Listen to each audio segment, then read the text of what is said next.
Frankie McDonald action figure. Get yours now. What's up, everybody? I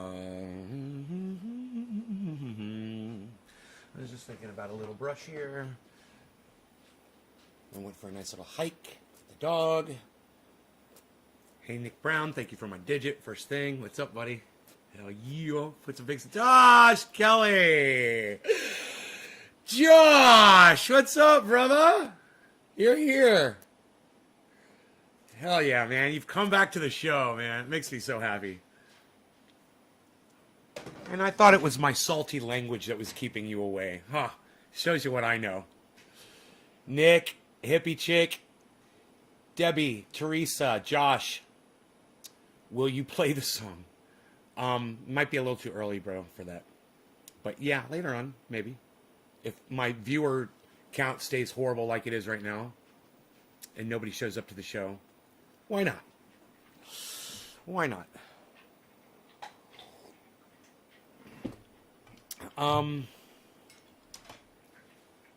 Dan, okay, there's more than 6 people here. Okay, I knew it. I was like, there's more than 6 people. I've said hello to more than 6 people. The numbers weren't updating, and right when I said that, it updated. Rogan, don't chew on that. Here, I'll get you a new one. He's trying to eat his Yak Milk Tube, but it's past its expiration, so to speak. I thought I had one sitting right there for him, but I gotta go right here. I'll get you a brand new Yak Milk Tube, bro. All right, brand new.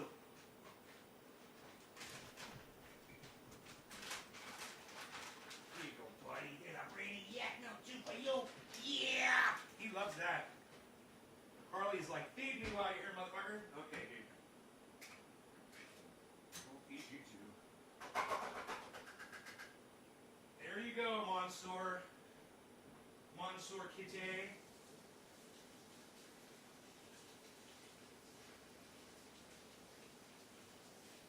T-minus 10 seconds and counting.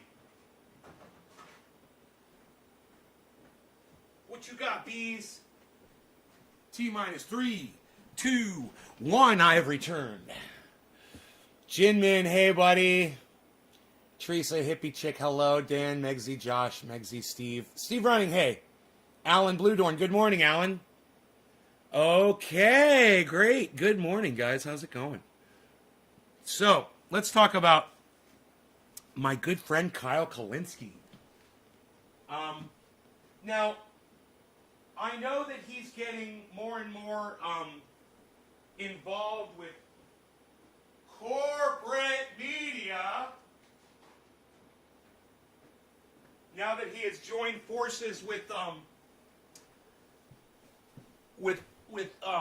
Crystal Ball over there. You know, at Rising in the Hill, the first thing Kyle does is he goes and he waxes his fucking eyebrows. And I'm like, okay, yeah, that's the fucking corporate wearing off on you, and I understand that. But you always hope that someone like that is going to stay true to themselves and their audiences. And, you know, I think he's trying to do that. But he's trying too hard. And we know that people hate Bezos and Gates. We know. I fucking hate them too. At the same time, I have respect for what they've done. Nay, I came here so you can go for a walk, Josh. Okay. All right. So I can go for a walk? Okay. Do you want to sit up there? Is that where you want to sit? Here, I'll move this. He wants to sit up here. You want to sit up there, buddy? Is this where you want to be? Look. This is where you want to be up here. Get up here. Where's your Yak Milk Tube? Get your Yak Milk Tube, buddy. Where'd you leave it? Oh, here it is. Here. Put this up over here. There you go. Yak Milk Tube. In an attempt to stay true to his audience, he sides with them. You know, there's a lot of people out there screaming and crying about Gates and Bezos. I'm not one of them. But I understand the sentiment. And I agree with the sentiment, too. You know, these guys, not Bezos as much. Well, no, Bezos, too. Bezos and Gates are evil. They're both evil. They are. You want to say the money has corrupted them or say that they... It doesn't fucking matter. They're evil now, okay? I realize that. At the same time, lying about them is not a way to win hearts and minds, Kyle. Now, while I agree with you on the sentiment, let's approach this like adults. Okay? Let's approach this like adults, Kyle. You're going to like this. You like keeping it real. You like being honest with your audience. So when you say Bezos and Gates' billions of dollars that they own, that they did not earn them, you're a fucking liar, Kyle, and you lose credibility. And I'm here to keep you straight, and I know you ignore me, and I know you don't even know I exist. You don't even, if you heard the name, my real name, or the name of my show, you wouldn't even be familiar with it. I'm sure you've got me so far blocked and hidden, you have no idea, recollection that I even exist. And my audience can't get through to you either. And that's fine. I'm a big fan of yours, and I watch you every day. Okay? I tell my audience about you every day. You can continue to fucking hate me. You can continue to hate the fact that I call you out on your bullshit. But one day, maybe after I'm gone, maybe you'll run across my videos and you'll watch them and you'll see that there was a guy that was on the internet that was calling you on all of your bullshit all the time. It's just that you chose to ignore me. And that's cool. That's cool. But you know what? You guys could still send this over to him if you wanted to and let him see it. I'm going to go ahead and I'm going to play the video and you guys can hear it from the horse's mouth. And, you guys let me know how you feel about him lying to his audience. He's a fucking liar. He says, okay, I haven't even told you what he said yet. It's like I kind of want to let you just fucking hear it. I think maybe I did say it. He said that Bezos and Gates did not earn their wealth because they're not laboring for it. So Kyle reasons that if you're not out being a janitor or a garbage man, then you don't deserve your money because you're not actually doing physical labor for it. How stupid does that sound? Now let me just put it into perspective for you. Let's say there's a woman out there and she has a salon. Okay, she's doing it all herself. She's cutting hair, she's doing nails, she's doing facials. She's a one-woman machine. And she's fucking handling it and she's taking care of everybody. Everybody loves her. They all come to her salon and she just gets exhausted. And so many people are coming in, she can't handle it. So she takes on a few ladies. And they're good. And she makes sure that they're really good employees and they're doing exactly what she did. And she's overseeing and she's making sure she's managing them, right? She's doing the paperwork. She's paying them money. She's putting food on theirs and their children's tables, right? She's an employer. And she's earning her money. I don't care if she's not doing physical labor or not, Kyle. This is the dumbest thing I've ever heard you say in my entire life. And I just think it's important that you guys know that I keep it real with everybody, even the people I love and appreciate, and even the people that I tell you to go watch religiously. When they fuck up, I will call them out on their bullshit. I'll still send you over there to watch them because they're redeemable. There's all kinds of great shit that he has to offer. But I'm going to call him out on his bullshit every time. Okay? So you're watching the right show. If you appreciate that sort of sentiment, then you're watching the right show. Go ahead and share this around. Get some people here. You know what you could do? Go ahead and send this on Twitter to Secular Talk. Where are the women? This is the Democratic Party in a nutshell. This is the corporate Democrats in a nutshell. It's the same as the hire more women guards tweet. Remember that? Is the chairwoman of the Oversight Committee in Congress. Hold on a second. I'm just looking through to see where the part is that he's talking. I think this is the video. Oh, fuck. We need more diverse faces in this list of egregious income from executives. I think it's later on in the video. That neoconservatism is our foreign policy approach and imperialism is our foreign policy. They don't care.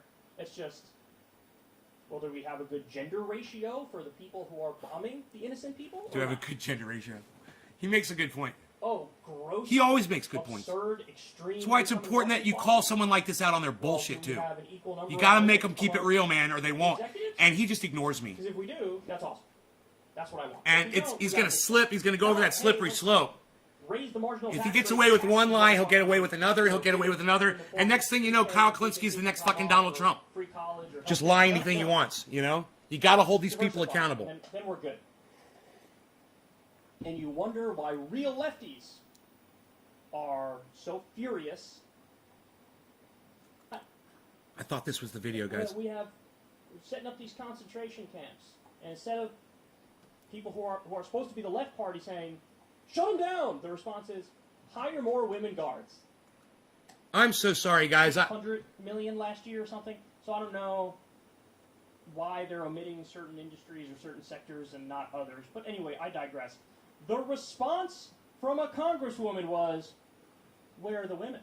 I'm going crazy. So in other words, she's not saying, Where's "Oh my phone? God, this wealth is It was on my phone. We live in a country where half of working people make $30,000 a year or less. Tens of millions of people have no health insurance. We have at least 500,000 homeless people, including tens of thousands of homeless veterans. Where are our priorities? What are we doing? This is insanity. This is insanity. How do we have this extreme wealth existing alongside a system where we have... So sorry. You can't move forward. I'm usually much more prepared than this, guys, and I don't know where this fucking video is. It was Kyle Kolinsky, and what he said was that Jeff Bezos and Bill Gates did not earn their money. They didn't work for it. And that's a lie. That's bullshit. Of course they fucking worked for it. You know, of course they both did. They earned it. He's talking about the word earn. He's like, that's not what that means. I'm like, yeah, it is exactly what earn means. And I really wish I could find that one section just so you could see it. Because you're burdened by debt. She's not saying this is insane and we need higher taxes on the rich so and fucking better redistributive slow. policies to give people a fair shot and make it more of a meritocracy. Her response is, So slow. no issue with the amount of money they're making, where they're winning. We need more diverse spaces. In I think he's smoking the cannabis. From executives. That's her He's argument. having a problem with his thought Ready for process. the devastating fact, which had me floored when I read this the other day. Carolyn B. Maloney is the chairwoman of the Oversight Committee in Congress. I'm so sorry, man. In response to this chart of the highest paid chief executives last year, let's run through some of the pay Watch these videos on an ad blocker thing, and it doesn't record my history. Dan Rubin. A healthcare company, someone made $200 million. Jesus Christ. T-Mobile, John Legere, $137 million. General Electric, Larry Culp, $73 million. Hilton, Chris Nassetta, $55.87 million. T-Mobile, Mike Seaver, $54.91 million. Formula One, Gregory Maffei, $47.12 million. Netflix, Reed Hastings, $43.23 million. Anyway, the list goes on and on. You can see it there. By the way, this isn't even really a totally accurate list. Apparently, the head of Blackstone financial company made like $600 million last year or something. So I don't know why they're omitting certain industries or certain sectors and not others. But anyway, I digress. The response from a congresswoman was, where are the women? So in other words, she's not saying, oh my God, this wealth is egregious. We live in a country where half of working people make $30,000 a year or less. Tens of millions of people have no health insurance. We have at least 500,000 homeless people, including tens of thousands of homeless veterans. Where are our priorities? What are we doing? This is insanity. This is insanity. How do we have this extreme wealth existing alongside a system where we have $1.6 trillion of student loan debt, where you start off behind the 8 ball and you can't move forward because you're burdened by debt? She's not saying this is insane and we need higher taxes on the rich and better redistributive policies to give people a fair shot and make it more of a meritocracy. Her response is, no issue with the amount of money they're making, where are the women? We need more diverse spaces in this list of egregious income from executives. That's her argument. All right, you ready for the devastating fact, which had me floored when I read this the other day? Carolyn B. Maloney is the chairwoman of the Oversight Committee in Congress. I don't think this is the one. So let me go to another one. Hold on one second. I think I may have found the video. Fox hosts brain crashes and burns.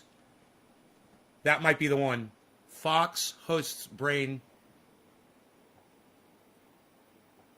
God damn it. America, you elected Bernie Sanders. You just didn't know. Okay, I think this is the one. I am so sorry, guys. Oh my God, I should have fucking tweeted this out and I didn't. You could keep me open on like in Facebook. Oh. Fox and Friends, to be specific, they decided to have a conversation about taxes, and it doesn't go well. I think Brian Kilmeade's brain stops working pretty quickly in the segment. What's her name? Is this Ainsley Earhart? I think it is. She also is struggling to rub together a few brain cells in order to come up with a thought. Steve Doocy somehow comes out of this looking like Albert Einstein, which is a crazy sentence to say. I'm so sorry. Here they are discussing taxes and socialism. And when they talk about raising taxes on the wealthy people, the majority of people in this country are okay with that. So they're not wealthy. that is not true. You think the majority of the country want their taxes raised? No, they're okay with raising taxes on the rich. If you ask people, do you want to go to Disneyland every day? That's popular. But is it logical? Is it feasible? Is it practical? No. You can't have, but the most American people know, you can't be sober and expect all these free things and have a capitalist free market society. Such an idiot. I just remember the poll that we cited last year about this time, and I want to say it was a Reuters poll, showed that something like 65% of Americans were okay with jacking up taxes to pay for things that they wanted. And these are politically So jacking up other people's taxes against something you want is got to be very popular. Brian, if you used to have a job pre-COVID, Hey, and now Ann. you're getting a paycheck from the government, and it's Let's more go ahead and than start they smoking. tax, even though it's our money. We'll And find the if part you where get Kyle your says tax that and you make a lot of Gates money, and they want Bezos that. didn't earn their money. That is called socialism. I agree. And that is not a successful economy. The reason why we work, we have a free market capitalist economy. That's not what we're working towards here. Sooner or later, someone's going to have to work for a living, earn that money, and be willing to give up $7 of every $10 that they earn. When the American people are forced to look at this holistically, that is not popular. It's sad. Ainsley Earhart is so hot until she opens up her fat fucking Republican mouth, and then nothing but sewage and garbage spews out of it, and she loses all of her attractiveness. You're giving more money to the government than you are putting in your bank account. Not gonna It's last. sad. There's so much to say here. There's so much to break down. So at the end, when I think it's Ainsley says, it's not okay when you're forced to give more money to the government than you're putting in your bank account. Allow me to report. If you're making $500 million a year, and by the way, the CEO of I think it was Blackstone is making $600 million, but if you're making $500 million, and you only get to take home $200 million, I can't believe he's talking so slow that we and can then understand him at fucking 2 times the Am I speed. upset? No. In fact, I'm going to cheer that on. And if you are upset by that, you need to rethink your priorities, because the real question is what kind of a system allows somebody to earn the equivalent Something's of going on with that $500 million boy. a year. At the same time, you have some people who work full-time jobs, bust their ass. He's having a earning hard 25 time or 30 grand a keeping year. his thoughts together. So really, I think the problem is this concept of like, did they earn that? Nobody earns. He's $500 getting million. dumber. Nobody earns $200 billion Here- of wealth in net worth. That's what Jeff Bezos has.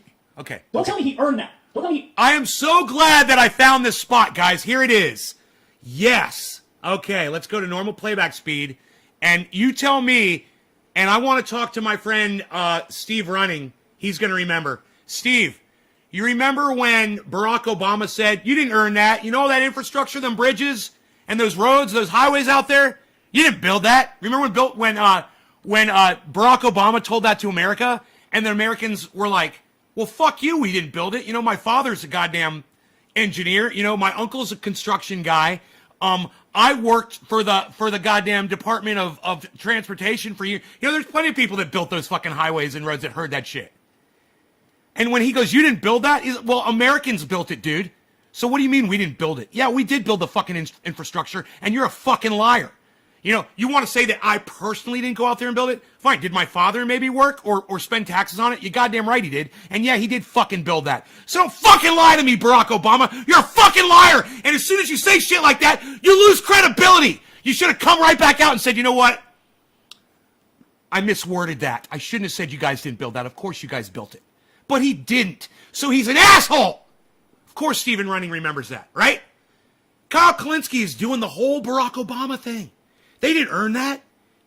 Some people who work full-time jobs bust their ass and only pull in 25 or 30 grand a year. Right. Now, if you bust your ass and you only make 25 or 30 grand a year, right? And you're earning your money, that's good. How many people do you employ? How much food are you putting on other people's tables? Oh, that's right, none. You're helping yourself. Bezos and Gates are employing how many people? Bezos is almost up to 1 million employees? Are you fucking kidding me? But give him no credit and say he didn't earn the money that he's making? Let me tell you what the word earn means. It means either doing labor or providing a service for cash. That's earning. Right? That's the definition. I know because unlike Kyle, I looked up the definition of the word. That makes me smarter than Kyle because he doesn't understand what earn means. He thinks that you have to do physical labor to make money. Services don't count. So when somebody brings you a pizza, they didn't earn that. He didn't make that pizza. He just brought it to you. That's not work. You know, the guy who manages that pizza company, he didn't earn your money. He's just sitting there in an office, fucking filling out, signing people's paychecks so they can eat. Oh, but he's not earning his keep. Are you fucking kidding me? It doesn't even make sense. So when people that I love and respect aren't making sense, I call them out on their bullshit even harder. And I hope really, I think... And I fucking hope you guys appreciate me for this. I hope you will start sharing this right now. I hope you will take this segment right now. Go ahead, take a video of it with your phone, and go ahead, get on Twitter and tweet it at Kyle Kolinsky. His handle on Twitter is @SecularTalk. And see if you can get one fucking response from this douchebag. One fucking response. We're so fucking tiny. We're so minuscule. He doesn't even consider us. We're nothing to him. I think the problem is this concept of, like, did they earn that? Nobody earns $500 million a year. Nobody earns $200 billion of wealth in net. Okay, so if they didn't earn it, how'd they get the money, Kyle? Explain that. If they didn't earn the money, did the cash angels come down from heaven and just bring them bags of fucking silver? Is that how they got their money? Since they didn't earn it. Did God command that $200 billion would just fall into the laps of Bill Gates and Jeff Bezos one day, and they didn't earn it, it just came to them? It rained money on them? Is that how they got their money, Kyle? They didn't earn it? They did not provide a service? You're literally using their services right now as you broadcast to me to tell me that they're not earning your fucking money. You're paying for the services that they're giving you while you're broadcasting to me. That doesn't even make sense, Kyle. You're using Microsoft services right now, all over the internet, to beam your signal all over it. That's Bill Gates, motherfucker. He's earning his money. He's just earning it on such a large, gigantic level that it makes your little tiny dick shrivel up even smaller, Kyle. You got a little tiny dick, right? And Jeff Bezos and Bill Gates, they got big dicks, and they intimidate you. So let's just fucking spin lies about them and say they never earned a goddamn penny. That's going to help your cause a lot. That's going to give you a lot of credibility. Everybody's going to come flocking to you now because you're such a truth teller, Kyle. This is called placating. Okay, Google. Placate definition.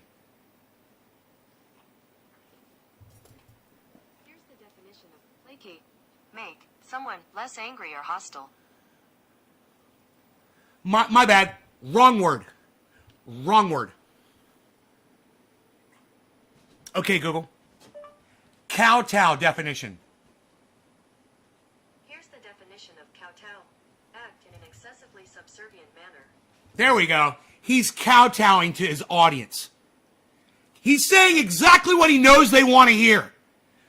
Do you think that he really believes while he's saying this that Bill Gates and Jeff Bezos didn't earn their billions? Do you really think he believes that? He's a smart guy. You think he knows what the definition of earn is? Yeah, he is. So what's this make him? A fucking liar. And he's kowtowing to his audience. He is saying exactly what he knows they want to hear so that it will make him more popular and that he will get more clicks. And he's becoming the hill. He's becoming rising. He's waxing his eyebrows, guys, because he's becoming a fucking phony, and we're literally watching it happen right before us. Because I study this motherfucker. I study him. I listen to him every fucking day. And I'm watching this transformation happening, and it's happening right now in front of us. And when I say transformation and he's waxing his eyebrows, I don't mean that kind of a transformation. I mean, he's transforming into mainstream media Kyle Kolinsky. That's what he's becoming. He's becoming marketable. He's marketing himself. He's getting greedy. And I hope his audience picks up on it. Because this little lie right here, this is just a chink in the armor. This is just it's just a little tiny crack in the windshield from a little pebble. And it's just a little spider crack, and it's in the corner. It's not even blocking your vision. You know it's there? It's nothing. But you'll get another crack, and you'll get another crack, and you get another crack, and it won't take too many before the whole windshield breaks and blinds your fucking face with glass in your eyes. And this is where we're headed with this. This is a slippery, slippery, slippery motherfucking slope. And he's waxing it on, baby. Like he's waxing those eyebrows off. He's waxing up his ass to slide down that fucking slippery slope. And Billy said if the eyebrows are waxed, you might want to check the butthole too. Yeah, he's probably waxing his fucking butthole so he could slide down that slippery slope nice and smooth. Net worth, that's what Jeff Bezos has. Don't tell me he earned that. Don't tell me he earned it. So a lot of the problem here is this misperception, this flawed perception on what's earned and what's not earned. They live under the misimpression, that we already live in a meritocracy. We don't. And so when she says, give more money to the government than you're putting in your own bank account, I honestly say, it depends. It depends how much money you make. It depends what you do. And there are plenty of instances where I think more than half of what you earn should go in the bank. It should go to people's healthcare and jobs and education and infrastructure, so on and so forth. So the real problem is the way we think about this stuff.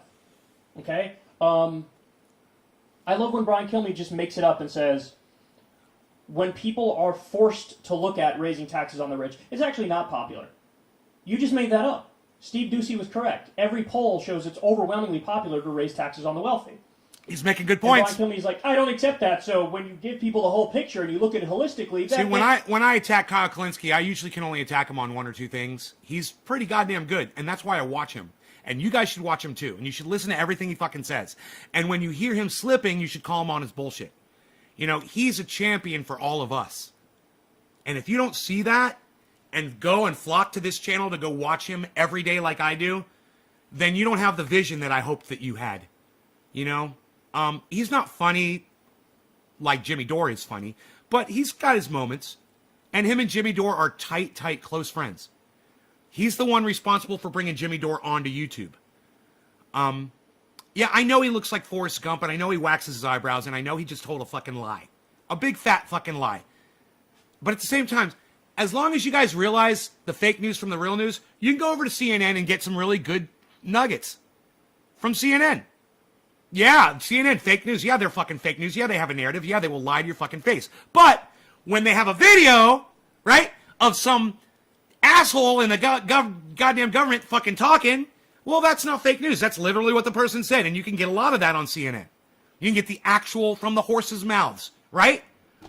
Kyle is a great source of news, too. And if he fucks up one time out of 99, I'm okay with that. There's a lot of other people I watch out there that fuck up a lot more often than that, and I still watch them, too. All I'm saying is, Kyle is golden. He's perfect in every way. And when I see a blemish, I gotta go over there and buff it out a little bit. He needs a little buff. And you know what? That's okay. I'm fine with that. You know, I'm sure if you fucking went through my goddamn hypocrisy on this show, you'd find all kinds of shit to attack me on. It's not hypocrisy. This is completely, intentionally lying to your audience so that you will get clicks. Because he knows that people hate Bezos. He knows that people hate Gates. Hey, man, I could do it too, but I'm not going to do that. I'm going to keep it real. And while I'll say they're fucking evil in that, you know, they did a couple evil things, and what Jeff Bezos is doing with the unions is bullshit. What Bill Gates is doing with the vaccines is bullshit. Well, let's say what's Bezos doing with Amazon, and let's say what's Gates doing with goddamn Microsoft. Now, while I hate Microsoft Windows 10, I fucking hate it. I'm still very thankful for it. I'm still thankful for the fact that I can use this computer, have this operating system, that I can connect to all these other computers. I'm thankful that I can make a call or get on my computer, right? Order something from Amazon, it shows up on my doorstep in a day or two. Thankful. That's a service. I'm willing to pay both Jeff Bezos and Bill Gates for those services. But as a paying customer, I also have the ability and the right to speak my voice and say when I think they're evil, or when they're ripping me off, or when Windows 10 sucks my dick.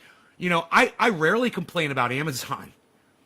I rarely have anything to say bad about Amazon. I use them constantly. It's a service. It's provided by Jeff Bezos. And if you don't like that fact, Kyle, I don't know how else to tell you that, yes, Jeff Bezos is earning every penny that he's made. And even when he makes $1 trillion, he's earned all of those dollars. And Bill Gates, he's earned all of his money too. He's earned it. And you might not like the way they earn their money, Kyle, but that's not for you to judge, is it, how they earn their money?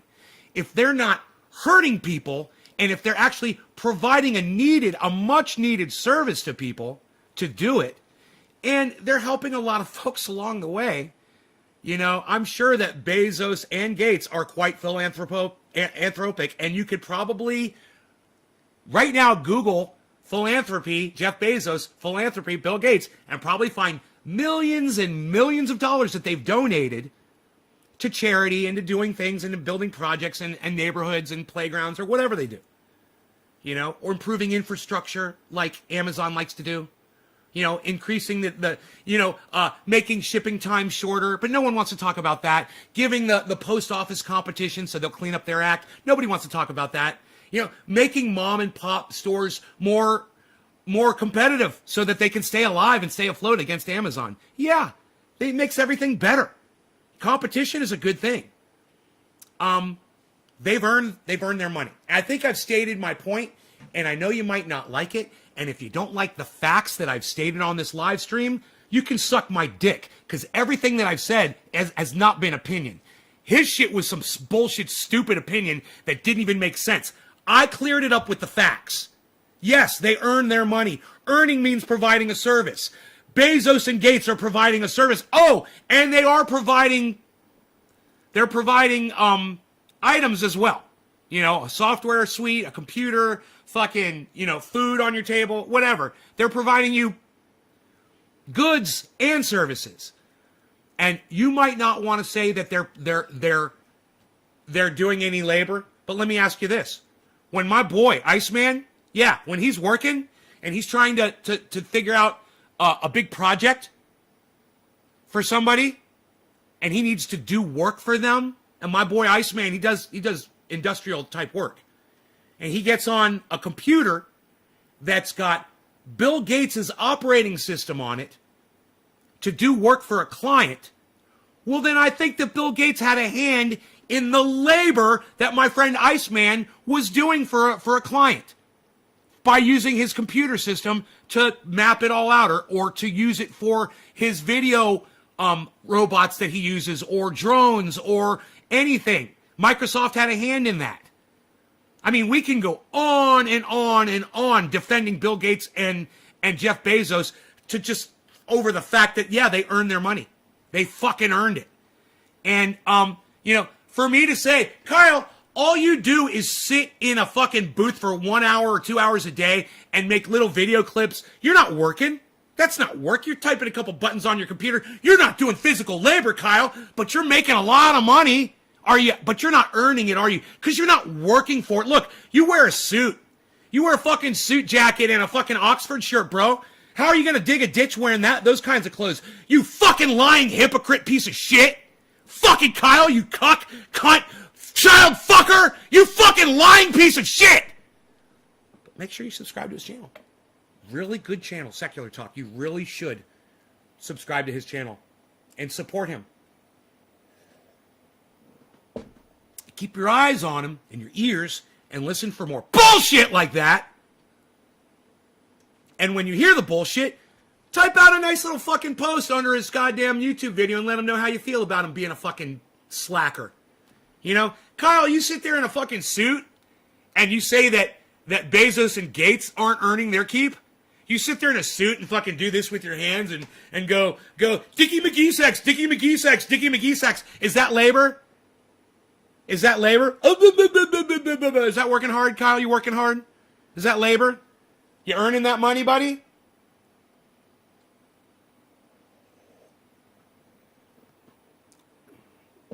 Gin up audience and little gaslighting. He got scared by algorithms. Right, Steve Running? Right? They invented and were marketing geniuses. They invented. Not only that, Jeff Bezos used to drive the forklift at Amazon. He literally used to drive packages to the post office. Jeff Bezos. Yeah, he was a laborer before he was the richest man on the planet. He knows labor.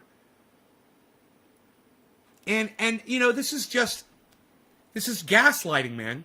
This is Kyle Kolinsky's gaslighting his audience. He's telling lies to win their support. And I think that's what gaslighting is.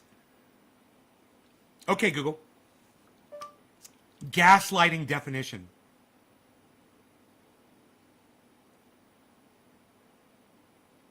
According to Wikipedia, gaslighting is a form of psychological psychological manipulation in which a person or a group covertly sows seeds of doubt in a targeted individual or group, making them question their own memory, perception, or judgment. See, gaslight, he's totally lying. He's misrepresenting the facts, and then you're like, yeah, they didn't work. Yeah, Bill Gates and Jeff Bezos didn't work. Kyle totally convinced me. They're evil. Well, they're evil, but not because they didn't work, and not because they didn't earn their money. They're evil because they've made some really poor decisions. You know, you support your workers. You let them unionize. You let them push back against you. You know, you don't be a fucking cuck bitch. And for Bill Gates, man, you get the goddamn antidote out there for everybody. You don't hoard a fucking vaccine. You're evil, man. You've become evil and greedy. And yeah, they need to be called out for their bullshit when they're sitting on mainstream media, whether it's Bezos or Gates. Whoever's doing the interview needs to say, hey, man, why are you hoarding the goddamn antidote for COVID? Why do you think that only your companies should be able to distribute it? Isn't that like evil? Shouldn't we be trying to distribute? Why doesn't anybody ask Gates that to his fucking face? You know? And why does someone go up to Jeff Bezos with a goddamn camera and a microphone and go, hey man, just kind of curious why you're totally anti-union for your own workers that bust their ass for you. And you can't supply breaks in bathrooms, you know, and give them, you know, here's an idea. Hire more people. Hire more people. You know, give them breaks. You know, give them more money. What's wrong with you? You know, something like that.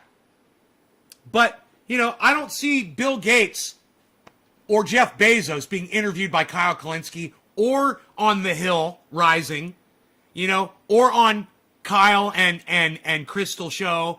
You know, I don't see them coming on there, and I don't see them trying to get them on. You know, has he tried to question him? Has he tweeted at Bill Gates? I haven't seen it.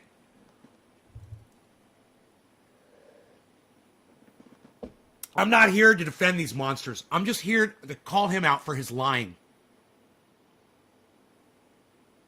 And in lying, he forces me to defend Bill Gates and Jeff Bezos. Because you're a fucking liar, Kyle. That makes you a cuck bitch. That makes you a cunt child fucker. Understand that. You are a child fucker. You're a waxy eyebrowed, Forrest Gump hair wearing fucking child fucker. And the reason why you are is because you force me to have to come on my show instead of saying, hey man, did you guys see the latest fucking secular talk? It's awesome. I have to say, hey man, did you guys see the latest secular talk? He's a fucking liar now, and he's going down a slippery slope, and he's gaslighting his audience, and he's kowtowing to people, and he's making his own definitions up for words. Earn doesn't mean services anymore. Earn no longer means that you provided a service. So all people that do services for people, you're not earning your money. You know, and if you're a business owner, you're not earning your money. You know, if you've got one employee, you're not doing the labor anymore. That should piss you the fuck off. That someone like this is fucking lying now. And waxing his fucking eyebrows. What the fuck, Kyle? Are you guys with me on this? Karen McDonald is. She gave me $5. Karen, thank you. Don't send me any more money. I appreciate that, though. Thank you so much, Karen.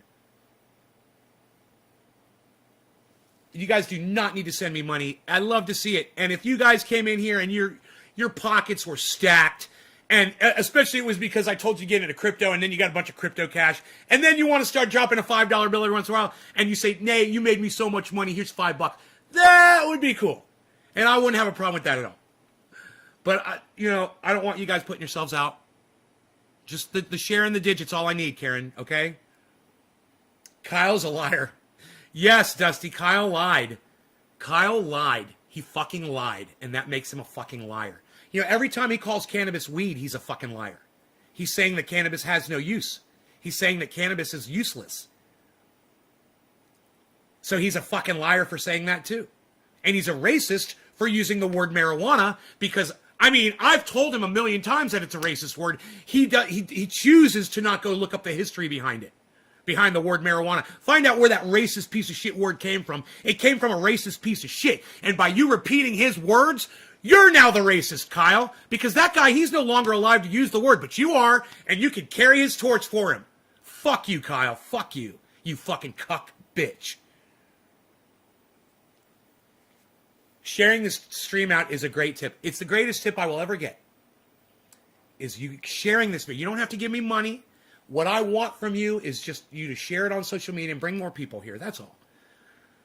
You know, we're just starting here. You know, we just started this podcast, a little tiny podcast, our little corner of the universe, little corner of the interwebs. We just started this recently. We're just getting off the ground here. Look, we've already got 21 people watching us live. I feel like I just started this podcast like 3 days ago, man. God, it's embarrassing. It's so embarrassing. And my mother and sister just sit there with their arms folded and nod and be like, see, we fucking told you. Nobody's fucking gonna watch you because you're an asshole. I know, Mom. You're always right.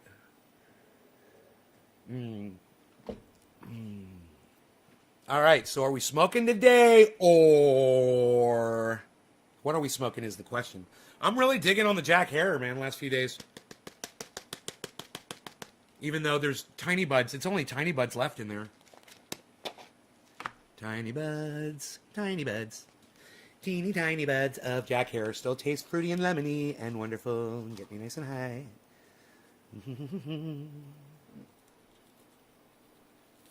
Here's some more news. Ba-da-da-da-da. Ba-da-da-da-da. Ba-da-da-da-da-da. Ba-da-da-da-da. I haven't watched that show in a while.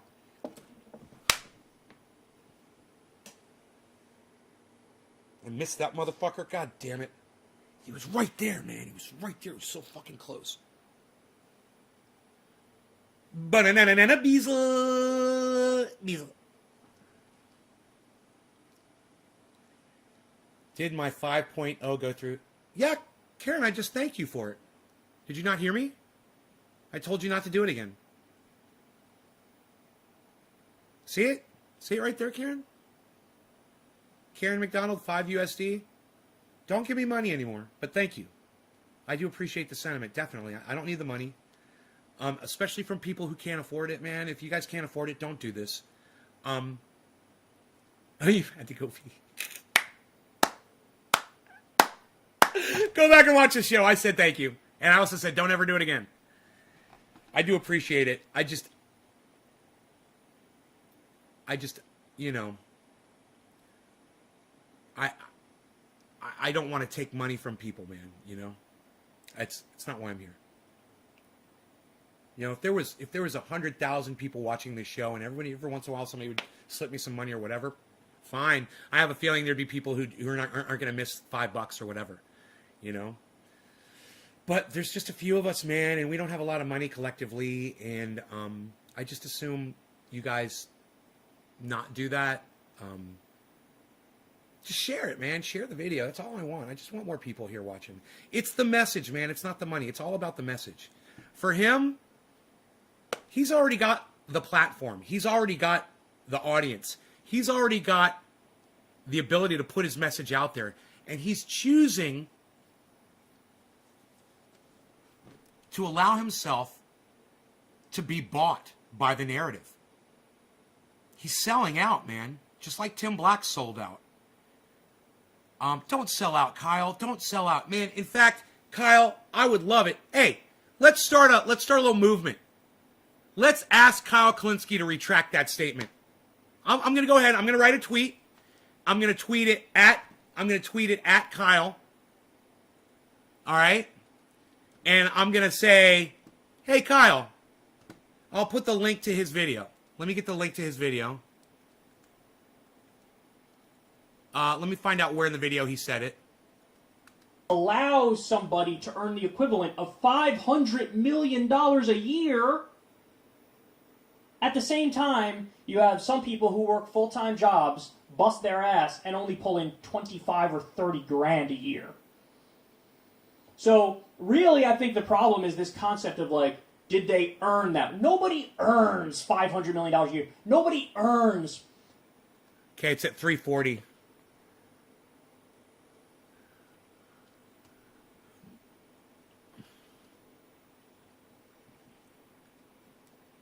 Okay.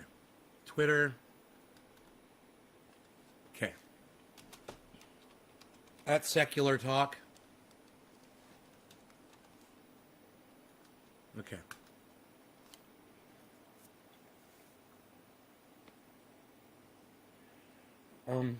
Please retract the false statement you made about earning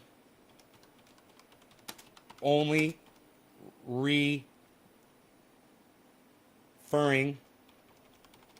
to actual physical labor.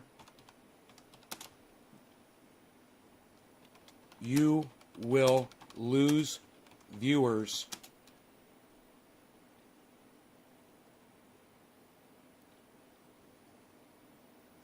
or maybe he'll gain viewers. You might gain viewers. Might gain viewers for kowtowing to them. How do you spell? Oh, kowtowing starts with a K, huh? But you will lose respect from those of us who actually listen. Please retract the false statement you made about earning only referring to actual physical labor. You might gain viewers for kowtowing to them, but you will lose respect from those of us who actually listen. Gates and Bezos have earned every penny they've made to date. Have earned it. That's all I have room for. Okay. It's tweeted. Now, do me a favor. I tweeted it at Kyle Kolinsky, so you will probably only see this under my tweets and replies, not under my tweets. Please go to my new channel, which is at Cryptocult 420, right? Please go there. Please retweet this at Secular Talk. At Secular Talk. Please retweet this at Secular Talk. Thank you. Whoever did that. Thank you. Whoever did that. Thank you. Thank you, guys. Yes. Thank you. Thank you. Thank you. Go ahead and retweet it at Kyle, man. Retweet it at Tim Black. Retweet it at Jimmy Dore. Retweet it at Miserable Lib. Retweet it at Snoop Dogg. Retweet it at Tim Pool. Retweet it at... Go ahead, man. Start retweeting the shit out of it. Everybody. Get on Twitter and retweet it. Get my message out there. You know, Kyle Kolinsky has 1 million people listening to him. I've got 21. So maybe you could take my post and put it on Facebook. You could take my post. You could fucking put it on... It's only got 1 comment reply. But please, guys, if you agree with me, help me out. Help me get my message out there. Help me get more people here. You know, I have a feeling that if people actually see the kinds of things that I say, when I'm making sense, and I'm always punching up. I'm always punching up. He's got 1 million subscribers. I've got 25,000. You know, his subscribers get notified when he puts up content on the internet. You know, maybe 1/100th of my subscribers get notified. So I'm punching up here, guys. I need you guys to help me. Still only 1 comment. Wow, man. And it's just Nick Brown saying 1 word, facts.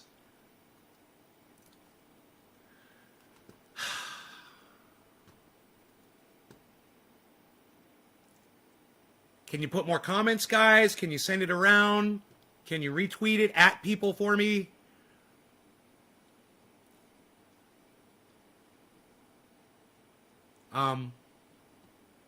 Or not.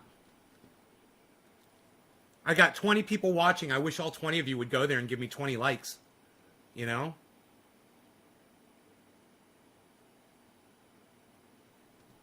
I'm going to pin it to my profile. Maybe you'll see it there. There, now it's my pinned comment on my profile. Okay? So there's no reason why you can't find it. If you go to at Cryptocult 420, it is the pinned comment. There is only 1 comment. Now there's 2. Thank you. Who was that? Now there's 2 comments. Steve Running.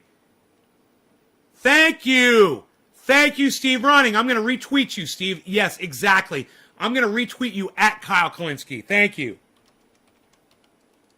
Thank you.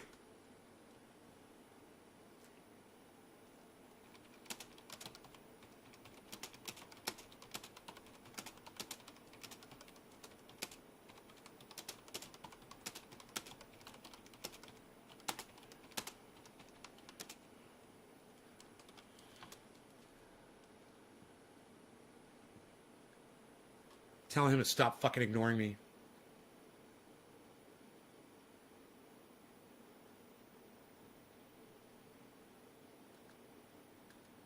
Retweeting you, bro. Nick Brown retweeting you. Thank you both. Both of you. Okay, there's a third comment now. Who is it? ORF, old retired fucker. Thank you, buddy. Thanks for keeping it real. I'm retweeting you, buddy. Thank you.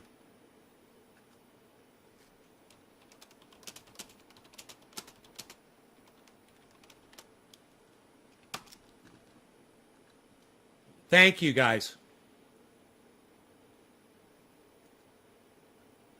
Okay.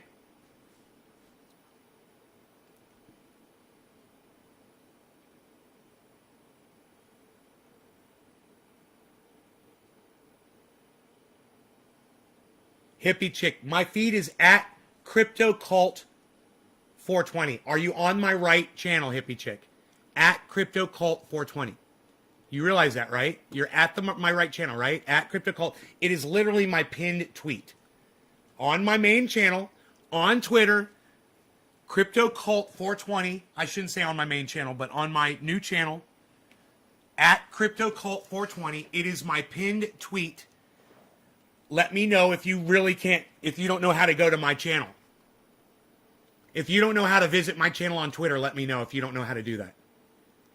It's twitter.com/Cryptocult420. Here's the link. I know I'm asking my audience too much. But I'm not asking Nick Brown, Steve Running, or Randy Church too much. Those three guys got it. Oh, fourth person? Steve, Nick, Hippie Chick. Thank you, Hippie Chick. You didn't leave a comment, but thank you.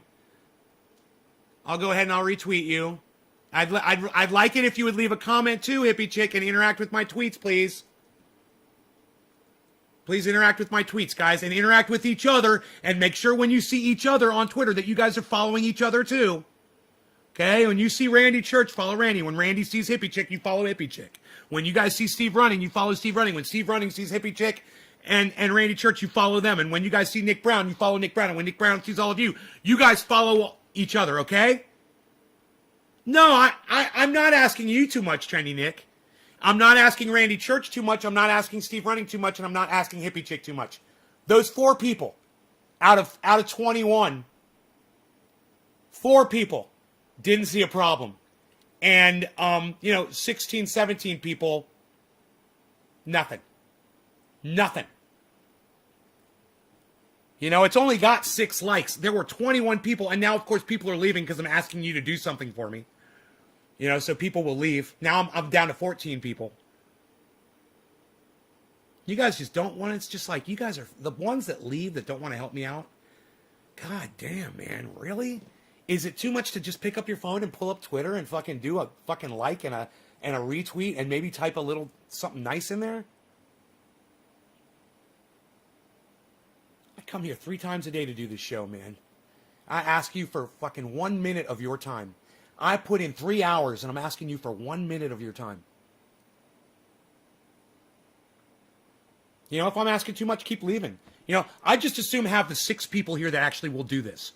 And the rest of you can leave. Right now I'm down to 14. We started at 21. We're down to 14. People are literally just leaving the show. I can't get on my Twitter account. I've forgotten my username. Okay, Joe Cool, no problem. Make a new one. Make a second account, okay? Just go make another account. No, Steve, download Twitter. On Facebook you could share this video. But download Twitter onto your smartphone, man. So while you're watching this show, you can get on Twitter and you can help me out. Still only 4 comments, man. I bet you it's only 6 retweets, too. No, it's 5. 6, 7 retweets.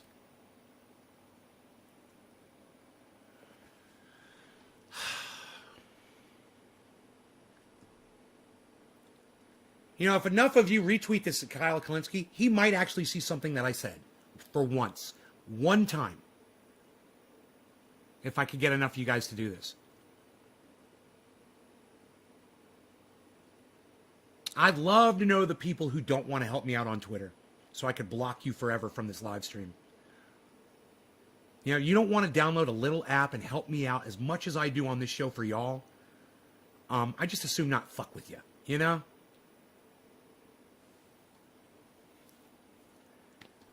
So, yeah, I'm a little tense right now. I think I'm going to do a bong rip and take it down a notch.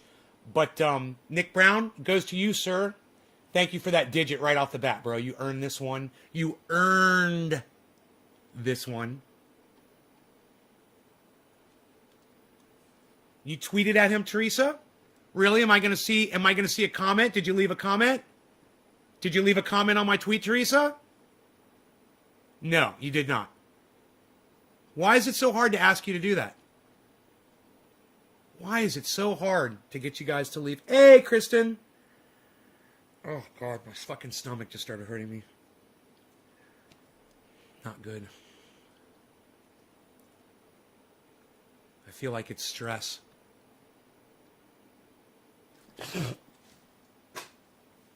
Kristen, the app is Twitter. I'm asking people to support me on Twitter so that they will,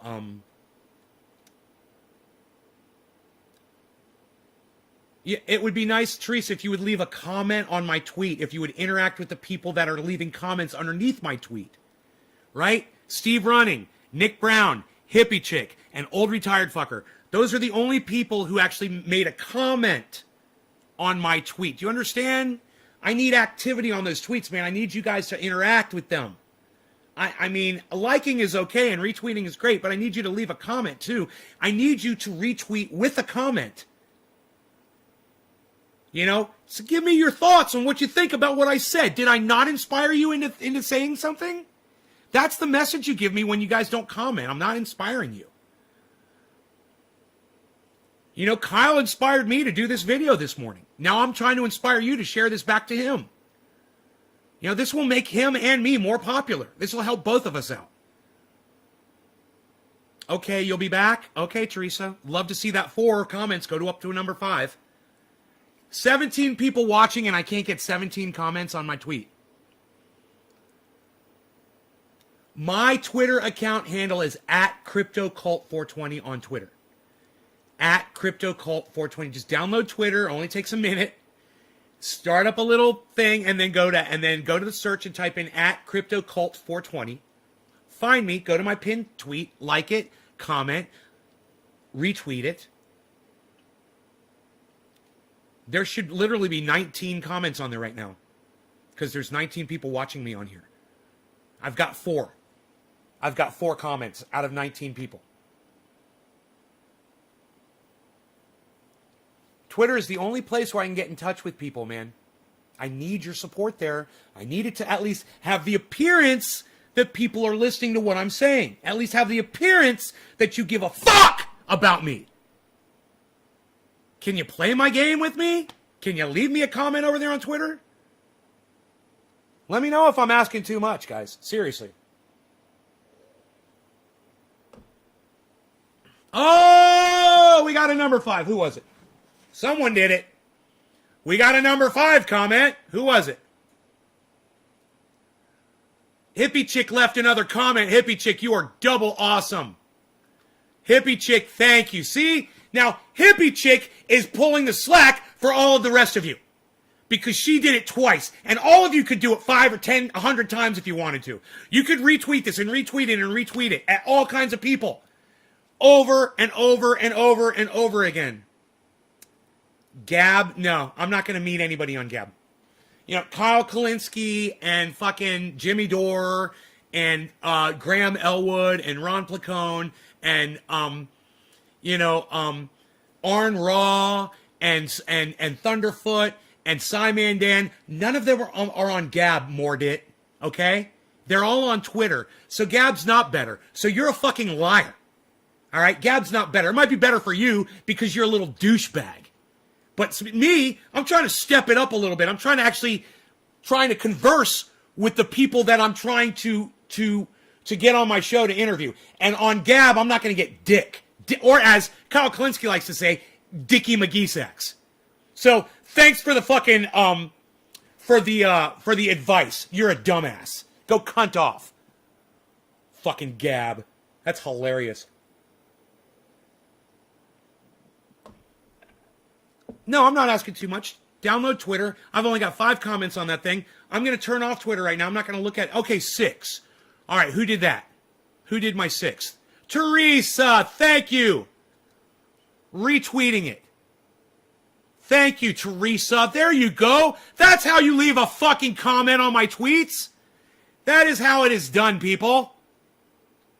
And just let's go back and hear to what Kyle said one more time. Okay, when you're forced to give more money to the government than you're putting in your bank account.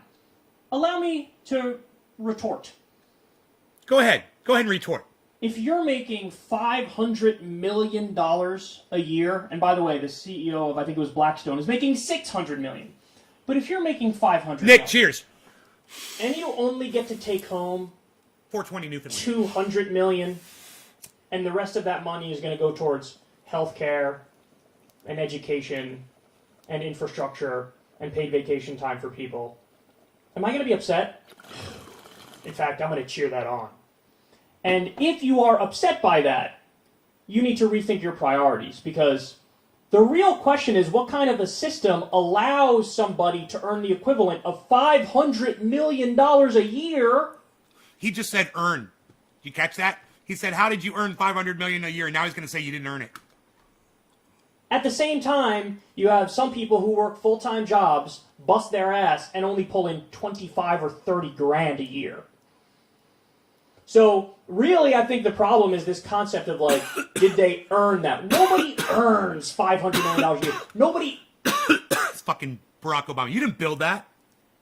You didn't earn that. You didn't work for that. Twitter handle is at Cryptocult420.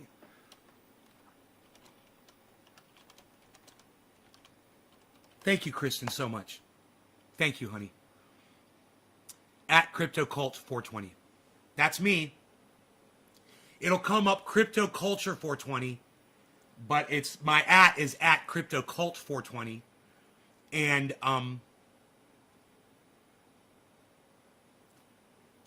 like I said, I'm turning it off. I'm not even going to look at it because you guys just don't support me over there, and it upsets me a lot that I can't get you guys over there. You know, weeks will go by and I won't mention it. You know, I'm still tweeting every day. I'm on there every day. Steve Running, Nick Brown. Nick Brown is always there, man. Nick Brown's got his notifications turned on. You know, and occasionally I'll see Teresa or somebody, or Hippie Chick. But for the most part, you know, you guys will retweet the shows because you'll drop the digits, right? And you'll retweet the show, and that's good. But you won't check out my tweets, my actual tweets, and you won't retweet them at people, and you won't get active and fucking boost me up and lift me up and amplify my voice so more people can hear me. You know? Don't hoard me. You know, don't just keep me to yourself. Why are you so fucking embarrassed that you watch my show? You know? If you're embarrassed of watching my show, then I'm definitely doing it wrong, you know? And I gotta tell you, I can't fucking stand that shit.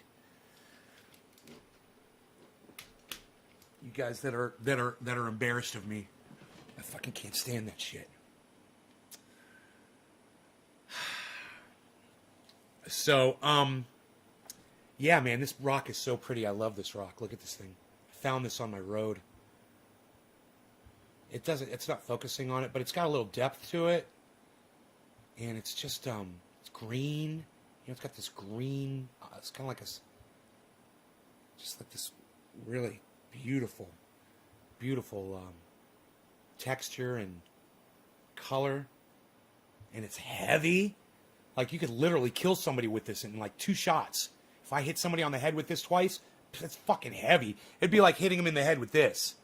No, this thing weighs way more. This thing feels, it's so weird. It almost feels like a centrifugal force, like a what is that? Yeah, it feels like a centrifugal force, like when you're holding a hard drive. The difference in weight, it's funny. It kind of confuses your hands when you do that. Now, this thing probably weighs 2 or 3 times. I'd say twice as much. It's like, if I had 2 of these in my hand, it would probably weigh that much. Yeah, it probably weighs twice as much. I wonder how close I was.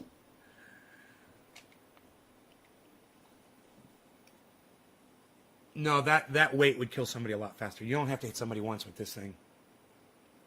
That's going to kill you. You don't want this thing to fall out of an airplane and hit you in the head. Assault weapon. Yes, this is an assault weapon. So we should limit who can buy these, because it's an assault weapon. You can't be trusted with an assault weapon. I could totally assault you with that weapon. Man, dude, I could just cap you in the knee with it and you'd be crying. Oh my God. The rock is great, isn't it? Can you just believe I found that laying on the road? I was looking for rocks that day. I was like out looking for rocks, and I was like looking around, looking at all the rocks on the road. I looked at this one, and I was like, oh my God. Looks like fucking green obsidian. I don't think it is, but it's just so beautiful, man. I'd have to take some pictures of it so you could really see it. The camera doesn't do it justice. You can't really see the color. And the lighting is not right in here right now either. Steve, thank you, buddy. God damn, thank you guys for getting on Twitter and helping me out. Look, if you guys do that, Kyle Kolinsky might actually hear that. He's going to actually hear somebody fucking calling him a liar. And then he's going to have to think about it.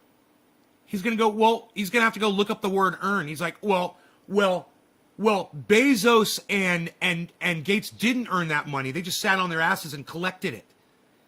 And then he's going to go look up the word earn in the dictionary. And it's going to say goods and services or labor provided, not just labor. And he's going to think, well, Bezos and Gates are providing goods and services for people all day long, every day, for years. And then, if he really wants to win me back, and I don't think too many other people are going to pick up on that, because people are so easily sold when Hitler was a bad person. Well, yeah, he was. I agree with Nay. Yeah, Hitler was bad. I'm going to get angry about that. That's all he's doing, man. He's saying, he's saying what people want to hear. And just because you say what people want to hear, that doesn't necessarily make you great at what you do. Then you're just massaging people. And you're coddling, and you're trying to win them over on something that they agree with that's not true. It's a false narrative.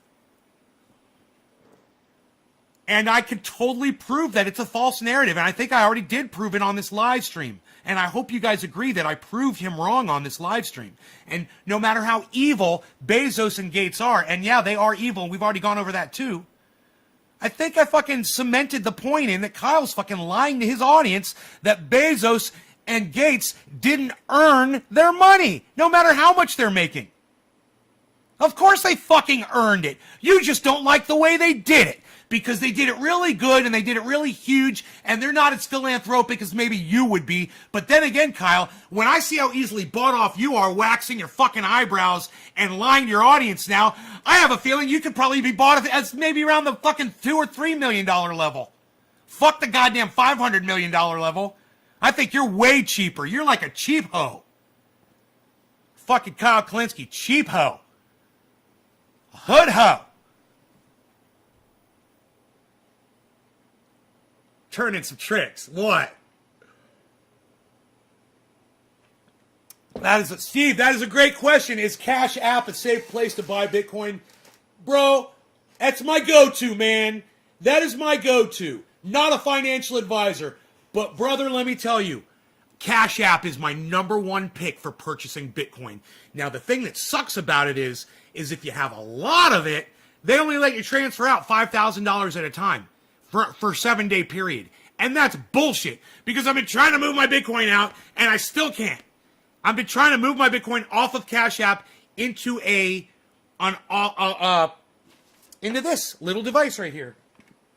Right into this. I'm trying to move into this device. Right?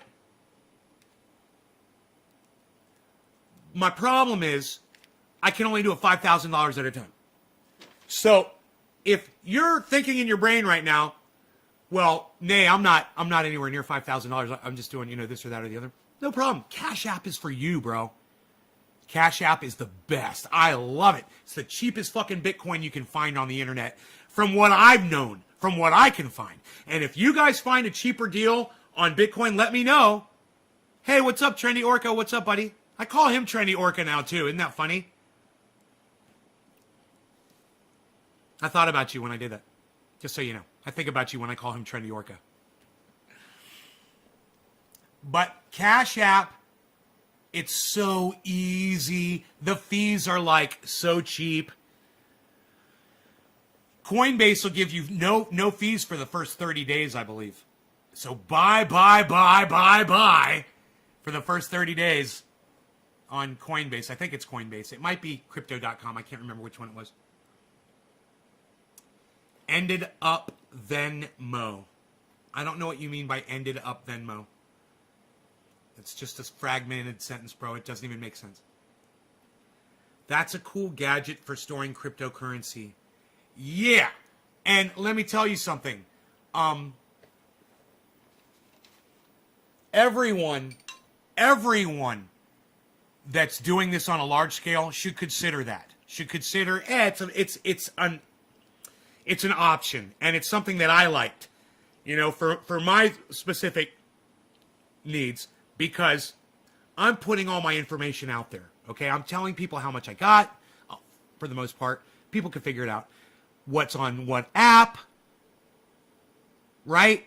So any hackers that are out there, they start paying attention to the show, and they're getting a lot of personal information, and they're going to try to use that shit against me and try to hack me. So I'm in, just because I do a 3-time-a-day podcast, I'm in a more vulnerable position than a lot of you. And a lot of you that your name's not out there, people don't even know who you are or where you are or what you're doing on the internet, and you're not telling anybody about it. Not a big deal. Not something you really have to look at. If this is something that you're going to get into and you're going to put thousands and thousands of dollars into your crypto, I definitely recommend you store it offline. Then, because people get hacked, man. People get hacked. And I hear about it all the time. So they're not going to be able to hack you if your shit's not on the goddamn internet. And my shit is not on the internet. Right?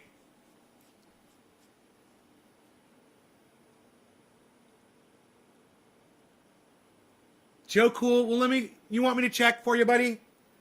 Let me see. I'll pull up my phone, man. For me, when I'm doing the show using my computer and stuff, and I want to get on Twitter, it's so easy just to go to my phone and pull up the Twitter app, and then I can interact with the show and use my Twitter here at the same time. That's what I want you all to do. I want you to watch me on a big computer screen, a television screen, on a gaming console, big screen, whatever, and have your phone for tweeting and shit, for sharing on Facebook, for interacting with me in that way. And you got 2 devices that we're interacting with, Dude, 2 hours ago, I put up this tweet. The definition of weed is a useless plant, the more you know. Look how many likes, retweets, and comments it has, guys. That was 2 hours ago. That's the kind of support y'all give me. That's the kind of support I get from my audience. 0 likes, 0 retweets, 0 comments on one of the best tweets you will see all day. That's one of the best tweets you'll see all day. And you guys...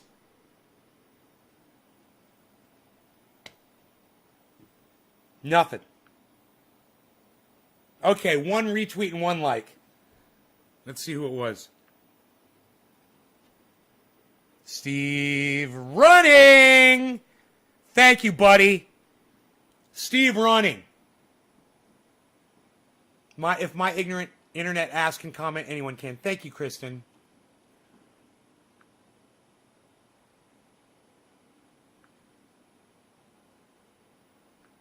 Fiduciary responsibility.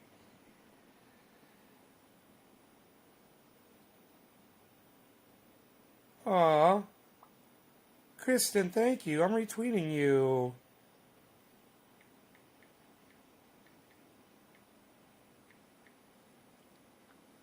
Thank you, Kristen. That was sweet. On Twitter.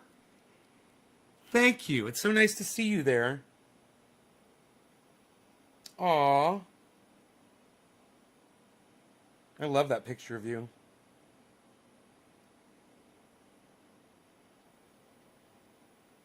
Riley. Thank you, Riley. Really, Riley?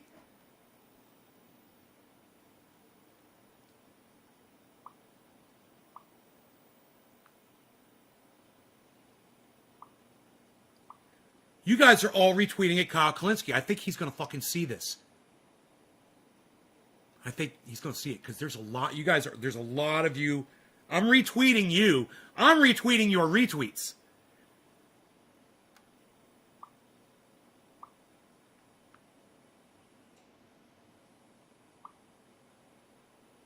Steve Salisbury, perfect. And let me follow you back. And Kristen, let me follow you back. Make sure I follow all of you back. I'm already following Debbie. Joe. Not the average Joe. Following you back. Kristen. Following you back. Everybody, follow everybody. Everybody follow Kristen. Kristen, follow everybody else. If you see each other in my tweets, make sure you click on them and follow them, guys. Okay? Build the community. Teresa King, I'm pretty sure I'm already following you. Yes, I am. Teresa's got 34 followers, everybody. That's me, not the average Joe. Right, Joe? See, I interact with y'all on Twitter. You see that? You see, you literally see me interact with you. And I do it off when I'm not on the show, too. Right? And you can literally message me on Twitter if it was something important. You guys can do that. That's where to message me at. Don't message me bullshit, and never message me conspiracy videos. Ever. Never message me conspiracy videos. Don't do it. All right? Just don't do it. I love you. I love you. That doesn't mean that you can send me conspiracy videos on Twitter. Okay? We're not conspiracy nuts. There's only really one conspiracy that we discuss on here.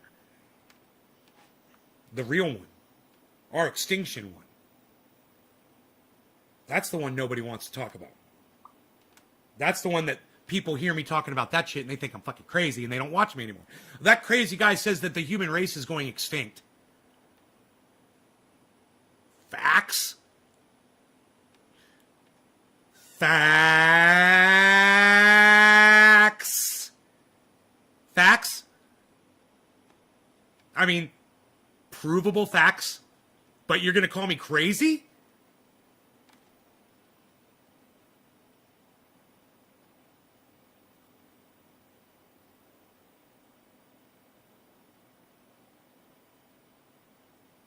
I wonder if Google knows. Okay, Google. How many humans have we lost to global extinction?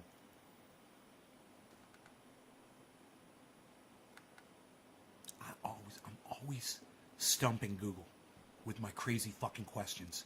And it's like, does not compute. Fucking smoke porn. Results from the web.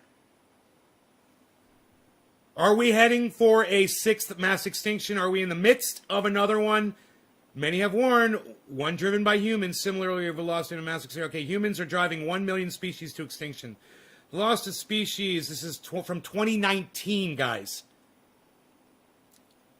This is from 2019. You know, we've been still so busy with fucking COVID and Trump that we just kind of forgot that climate change was killing us. You know, that we're going extinct. This is from biologicaldiversity.org. I don't know who they are.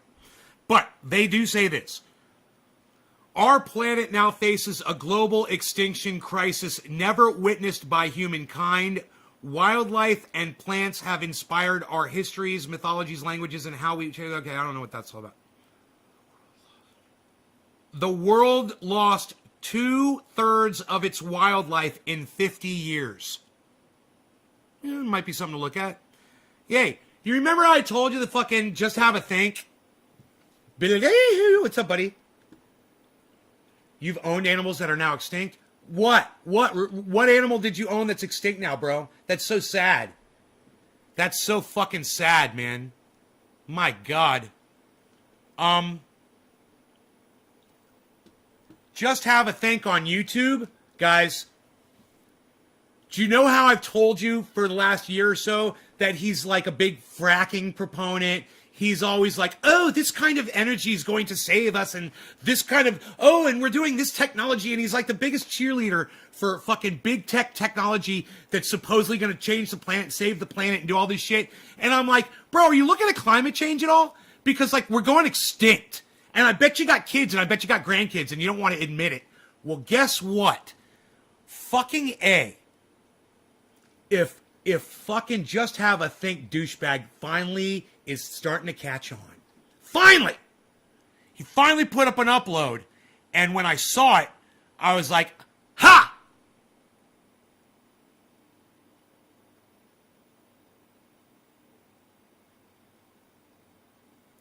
Okay.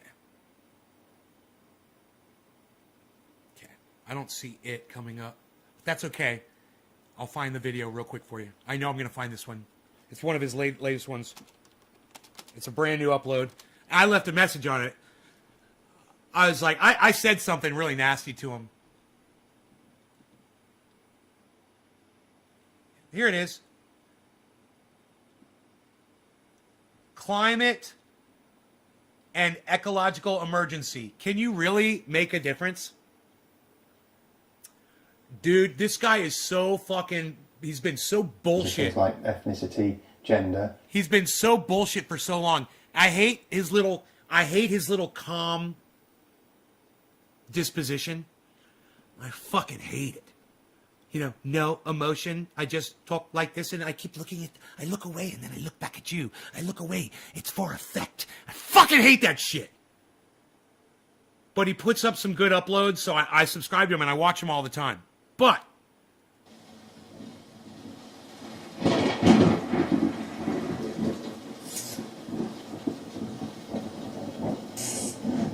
Hello, and welcome to a special edition of Just Have Another Think.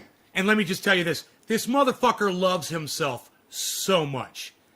Loves the way he talks. Loves the way he sounds. Thinks that he is just... You could just... He exudes. He oozes out this his own shit don't stink fucking a sentiment.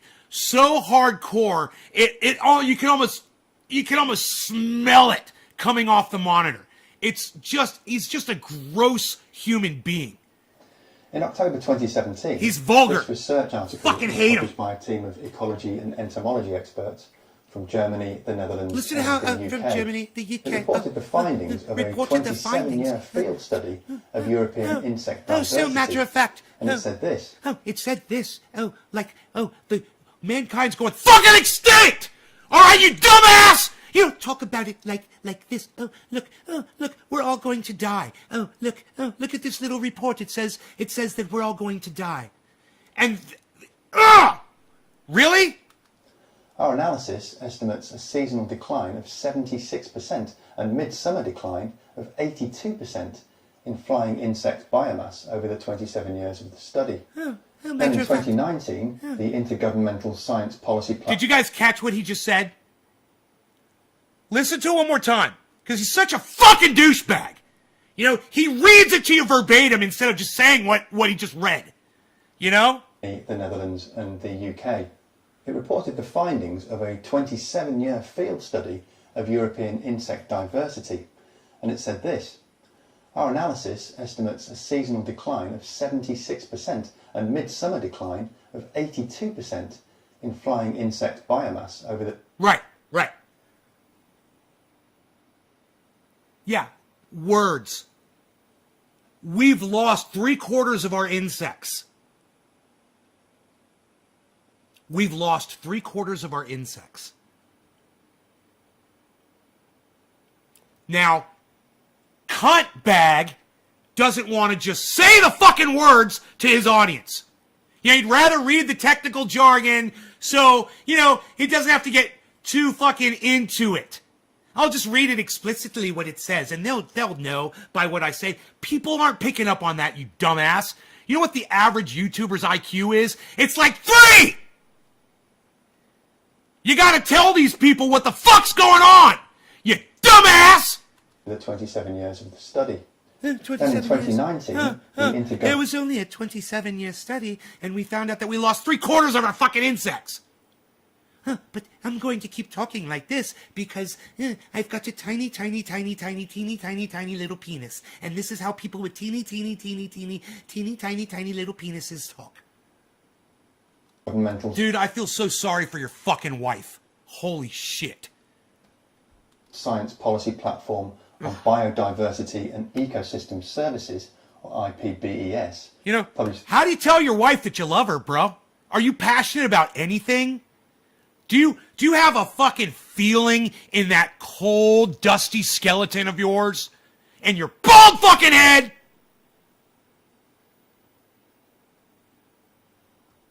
their global assessment report. That paper was the culmination of 3 years of painstaking work by a team of experts from over 60 countries. It was thoroughly peer-reviewed, gaining more than 15,000 reviewer comments in total.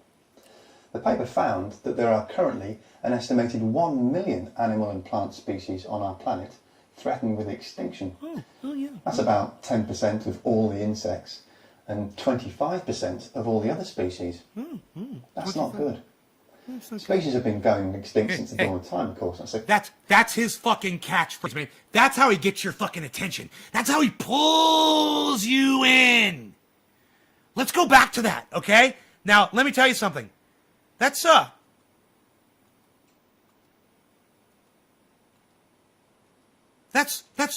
real fucking, that's really gonna grab you by your balls and make you fucking pay attention. Sit up and fucking listen, huh? That's not good. That's not good. That's not good. That's not good. That's not good. That's not good. That's not good. That's not good. That's not good. That's not good. I mean, could you understate it any more? Could you trivialize it any more? That's not good. That's not good. That's not good. That's not good. Oh, is it not good? All of mankind is going extinct. Every fucking goddamn animal on the planet, every plant, it's all going extinct, and that's not good. Yeah, that's not good. This is the problem. Even the people who understand this shit don't treat it with any passion or with any care. Like, they don't give a fuck. He's certainly going to use this information to get more viewers and to boost his goddamn YouTube channel. But does he really sound like he actually gives a fuck, or that he's trying to get people's attention about this? I mean, you want me to give him credit for uploading the information? Bro, we've known about this shit for fucking years! And I've been yelling at this fucking douchebag to say something about it! And he's been ignoring me in his comments. Hey man, why don't you tell everybody how we're going extinct, bro? How about that? Hey, why don't you tell me about all the fucking earthquakes I get from your fracking? You douchebag! Species have been going extinct since the dawn of time, of course. That's a completely normal part of Earth's evolutionary process. But the rate of extinctions we're witnessing now is unprecedented in human history. Now, you might be thinking human history. is unprecedented in human history. Oh, it's unprecedented. Is unprecedented in human history. Oh, it's unprecedented. Is unprecedented in human history. Is unprecedented in human history. Is unprecedented in human history. Unprecedented, unprecedented, unprecedented, in rate of extinctions we're witnessing Earth's evolutionary process. But the rate of extinctions we're witnessing now is unprecedented in human history. Now, you might be thinking that's all a bit sad and unfortunate and everything, but that it's not really something that affects you directly in your day-to-day life, nor is it something that you could personally have any effect on. The trouble is, the consequences are a lot closer than most of us realise. He seems so passionate, concerned about it. Global food crops, including fruits And I want to punch this motherfucker in his face. Crops like coffee, cocoa, and almonds rely on animal pollination. If we lose the pollinators, we lose our food crops. Teresa, hippie chick, cheers. The species that we share the planet with and the natural processes that they drive. He's not turtly also enough. Sustain air quality, fresh water, and healthy soil. Now I know you said that with sarcasm, forename guy, because he is fucking king of the turtle. He is Youre the turtle, bro. He is the turtle. He's the turtle king. And they regulate the climate. That was a good one. The ecosystem He's not in our turtly ocean enough. and soils capture about 60% Cheers to that. of human carbon emissions. Hey, happy and 420, stop them ladies. going up into the atmosphere. But as this December 2020 European Union study points out, we humans are now changing that climate and those ecosystems far faster than they can keep up with. That report said this: deforestation and the shift of natural areas to human-dominated areas result in large-scale loss or degradation and fragmentation a gas bubble. of I can't habitats smoke. and wildlife populations. It's killing me. The increasing human encroachment I got a bubble. in fragmented natural areas, including I got a bubble in livestock my grazing, goddams. promoted Right higher here. contact rates Feels like somebody stabbed me between with a knife while I'm pathogens trying to and hit this. vectors with domesticated Okay, here we go. animals Let's try it and again. humans.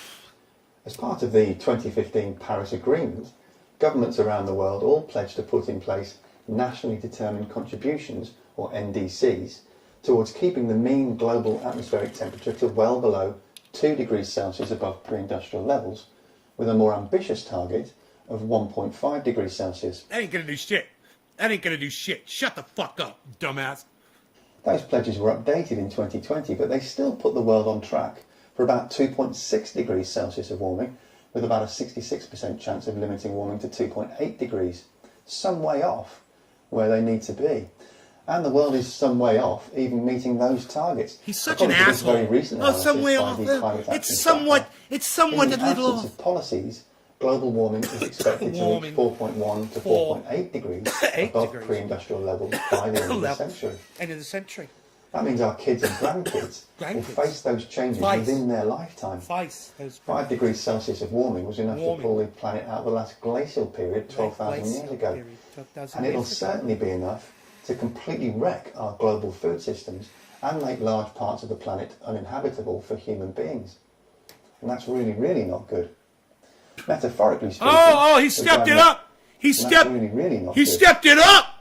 And that's really, really not good. Oh, I'm listening now! And that's really, really not good. No, it's not. And that's really, really not good. Oh, every goddamn creature on the planet That's dying. really, really not good. That's really, really not good. And that's really, really not good. I mean, the double really, man. He's really stepping it up. Do you guys see why he's an asshole now?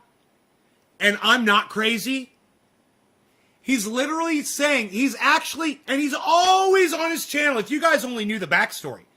He's always on his channel talking about these technologies that are going to save humanity. And they're going to go way 500,000 years into the future with this fantastic technology. And like, how are we going to do it with this going on? Why don't you talk about this? Why don't you ever fucking talk about this? Why are you talking about all these batteries and this water technology and all this fantastic new shit, coming out? You got all space and all these things. We're not even going to make it fucking 10 years, motherfucker. You haven't even looked at climate feedback loops yet. I mean, certainly he discussed them on a upload that he did. I guarantee you, he discussed climate feedback loops, but he never put it all together because I guarantee you, he's got kids and grandkids. So he's got a blind spot, which is what I've been screaming at him about for fucking years, dude. You need to realize your grandkids don't have a life, you dumbass. They're not going to make it, man. You might not even make it to your expiration date. You realize that? You fucking egg-headed piece of shit! Fuck you! Metaphorically speaking, we're driving a car at 80 miles an hour down the wrong side. Oh, this is a horrible analogy! Straight into oncoming traffic. We can swerve and miss some of the vehicles coming towards Analogy us, master here. but the chances of crashing at some point are extremely high. Those NDCs I mentioned are about as effective as slowing the car down from 80 miles an hour to 60. But you know, a head-on collision at 60 is mostly indistinguishable from a head-on collision at 80. What we actually need to do is slam the anchors on, do a handbrake turn and start driving back in the opposite direction. Oh, really? Is that what we need to do? But you don't want to look at Thunderfoot's CO2 video, do you, you fucking cuck bitch? You fucking grandpa? And when I call him a grandpa, it's because he's got grandchildren and he's got a blind spot. That's what I mean. Oh, his grandkids are going to live out their lives because, you know, he wouldn't have made that mistake. He wouldn't have had children, right, if they weren't going to have a full life ahead of them, and if they were going to die in some kind of a natural disaster or go extinct out of fucking hunger or heat. He wouldn't have produced people that would have to deal with that, would he? He would have been smarter than that, right? He would have been fucking smarter than that.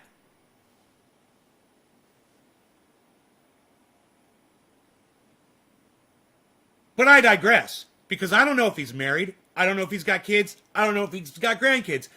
I'm assuming these things because he just seems to go along with the flow of everything. And, you know, having a wife and kids and the whole married life and all that shit and raising them and putting them through school and all that. That's what society deems to do. And he's an indoctrinate. This is a fucking indoctrinate, 100%. I got to remember that, metaphorically speaking. I got to remember that, Jay Hill, and add that to when I'm talking. It's perfect. I should write it down.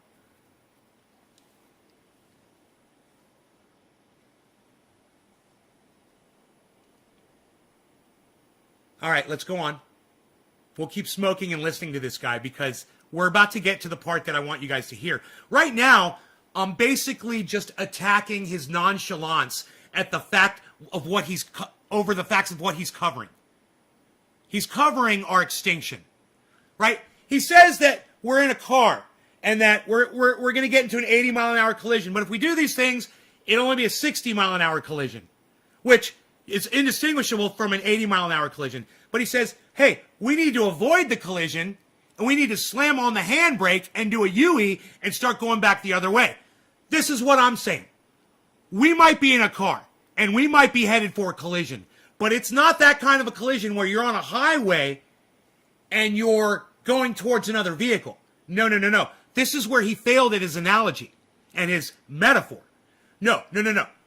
We're a car that was going 80 miles an hour and then broke through a fucking barrier and flew off a mountainside cliff, and the bottom is like 1,000 feet down.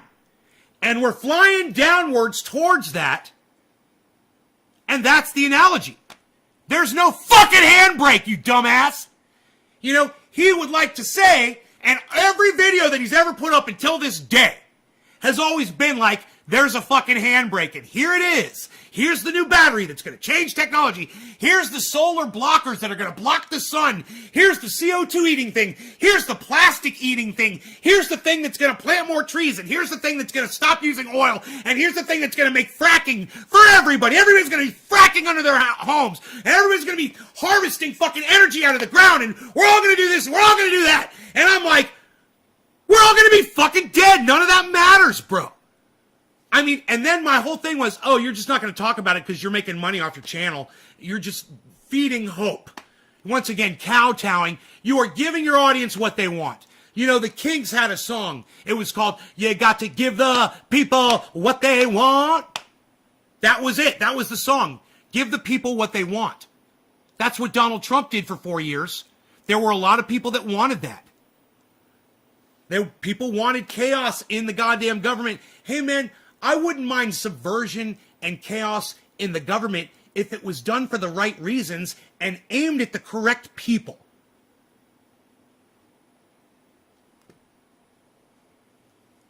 You know, I say this about the Capitol riot. If they were there for the right reasons, I would have fucking supported it. If they were there for $15 minimum wage, if they were there for Medicare for all, if they were there for student debt forgiveness, if they were there for recognizing climate, getting out of foreign wars, getting a universal basic income, I would have been supporting that shit. And I think a lot more Americans would have been supporting it too. And I think people would have flocked to the Capitol and probably burnt it to the ground. And, that would have been that. That would have been the end of our fucking government. And then they are using that guillotine and they are fucking yanking people out of their homes. We're that close to it. And something like this, the realization of what we're really facing, could trigger that. People don't realize this. But this message, now that this fucking cuck bitch is talking about it, it's going mainstream, man. And when someone like this is talking about it, and he's got, I don't know, let's see, he's got 26,000 views. That's a nice start on this video that he just put up yesterday, 2 days ago. He put it up 2 days ago. Well, now we got, about 100, 200, maybe 1,000 because of me are going to see it. Add that on there. And maybe one of you guys will share this video. His video. Go share his video to everybody you know. Go on YouTube. Go find that fucking video. Here, I'll give you the link to it.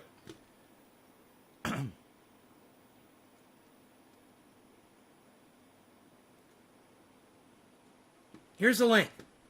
Hey, Luke. There's a link to the video.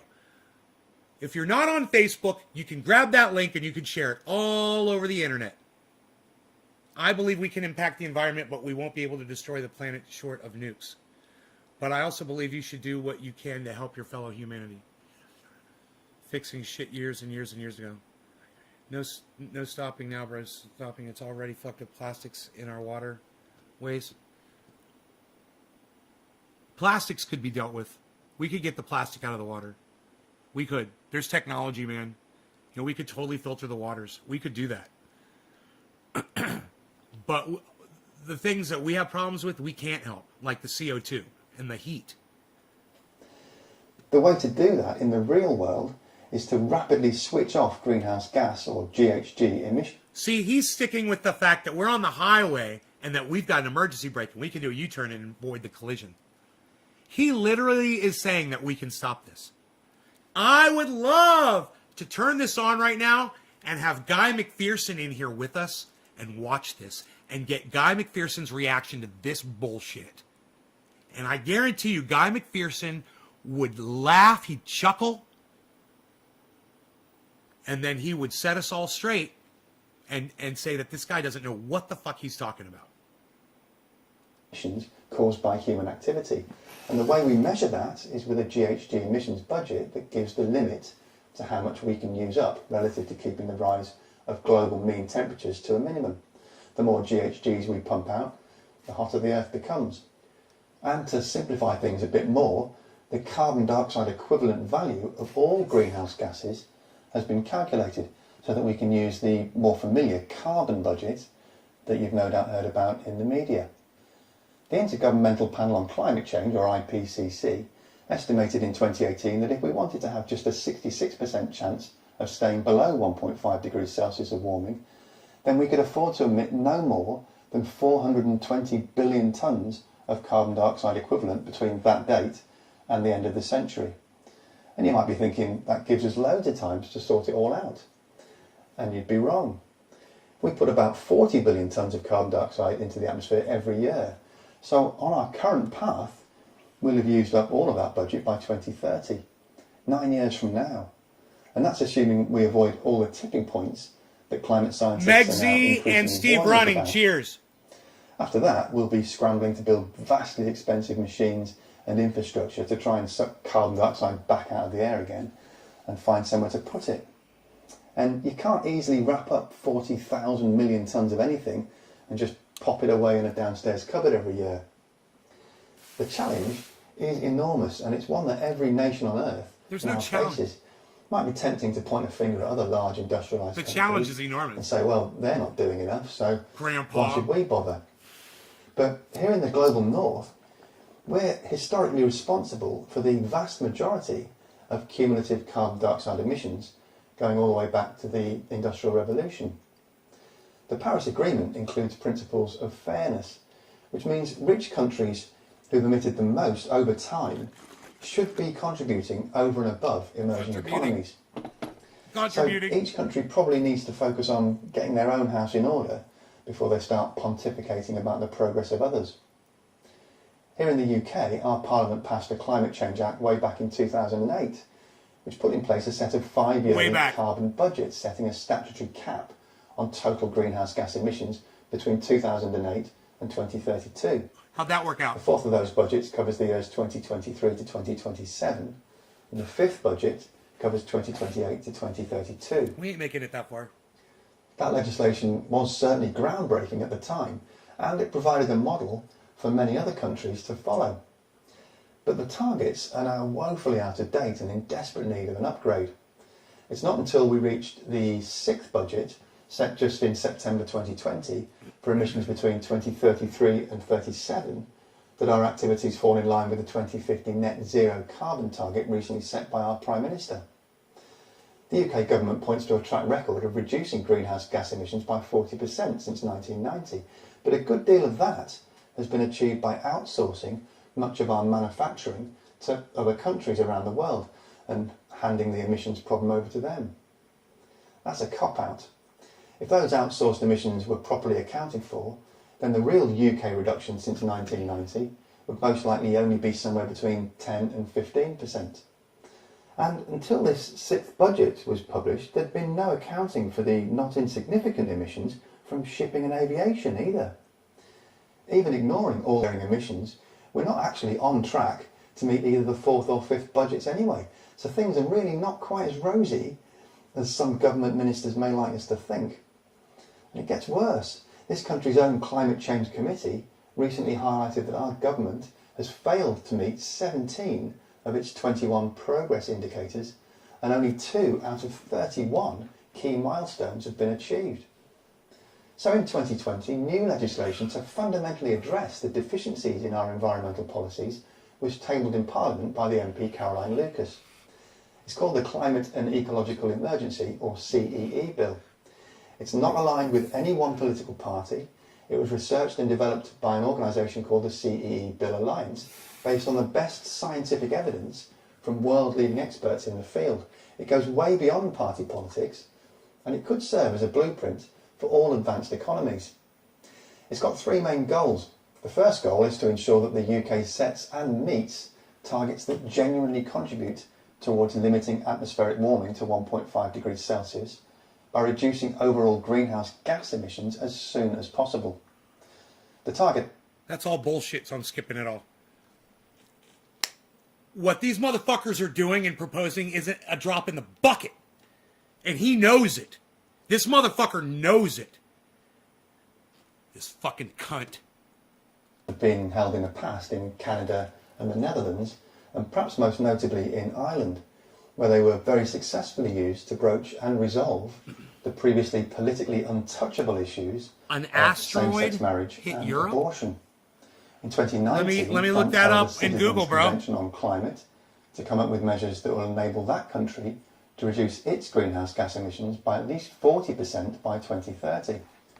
And here's where you and I come in.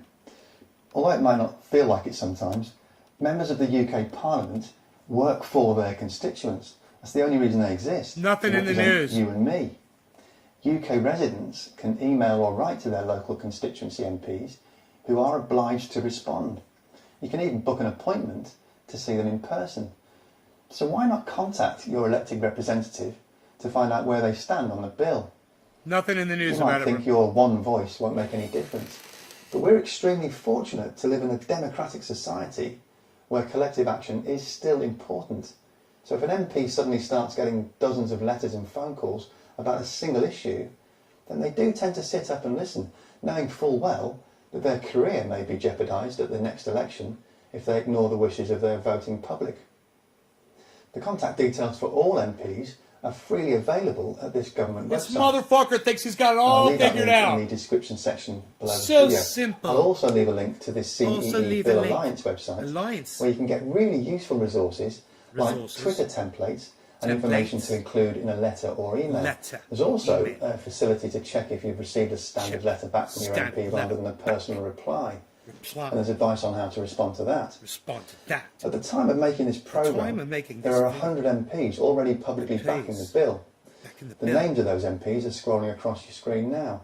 If one of them is your MP, then that's fantastic. Maybe send them a quick email to say well done. But that does leave 550 MPs who are yet to express their support.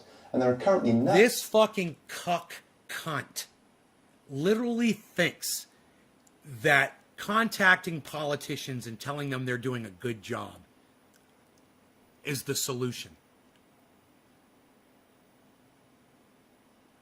And he thinks he's got it all. Listen to his attitude. He thinks he's got it all figured out. This is all we have to do. Just contact these politicians and tell them, great job. No Conservative MPs on the list. So if there was ever a time for the great British public to demonstrate their collective influencing power, then this surely is it. One of the most common questions I get asked on this channel is, what can I do as an individual to lower my carbon footprint?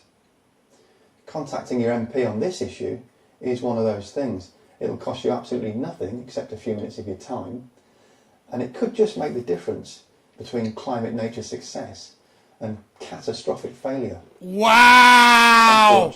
Wow! Dude, did he really just say that? Yes. You contacting your MP and asking what you can do to reduce your carbon footprint will stop our extinction. If you don't think that's fucking psychotic, you're definitely watching the wrong show. If you think that there's hope for humanity in bullshit like this, you're definitely watching the wrong show.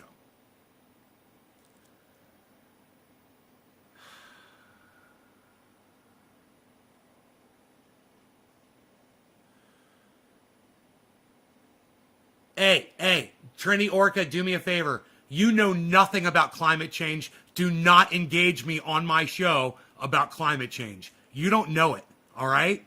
So don't fucking talk to me about Earth cycles, and don't talk to me about they use global warming. Just don't do that shit, all right? It's not like this is a subject that you can pontificate on, and you're acting like you can. Please. You sound like fucking Donald Trump. Oh, the earth warms and it cools, and it warms and it cools. You sound like fucking Donald Trump right now, bro. Another idiot who knows nothing about climate. But he's the president of the United States, so he's gonna pontificate about it. You know? Fucking I'm out of coffee! Thank you, Sean. Love you, brother. Yeah, I know my audience really well. But if there's one thing I know more than my audience, it's fucking climate change, because I pay attention to people who talk about it. I pay attention to doctors and professors and scientists, literally people like this, all kinds of people. I get my information from all over the fucking internet all the time. We're fucked. And the fact that this cuck bitch is even mentioning it is massive proof, because he doesn't like to talk about negative shit on his channel. He likes to hide the fucking the sausage being made, so to speak. He loves to talk about fracking, but he doesn't like to talk too much about the earthquakes or people like me that have to deal with them.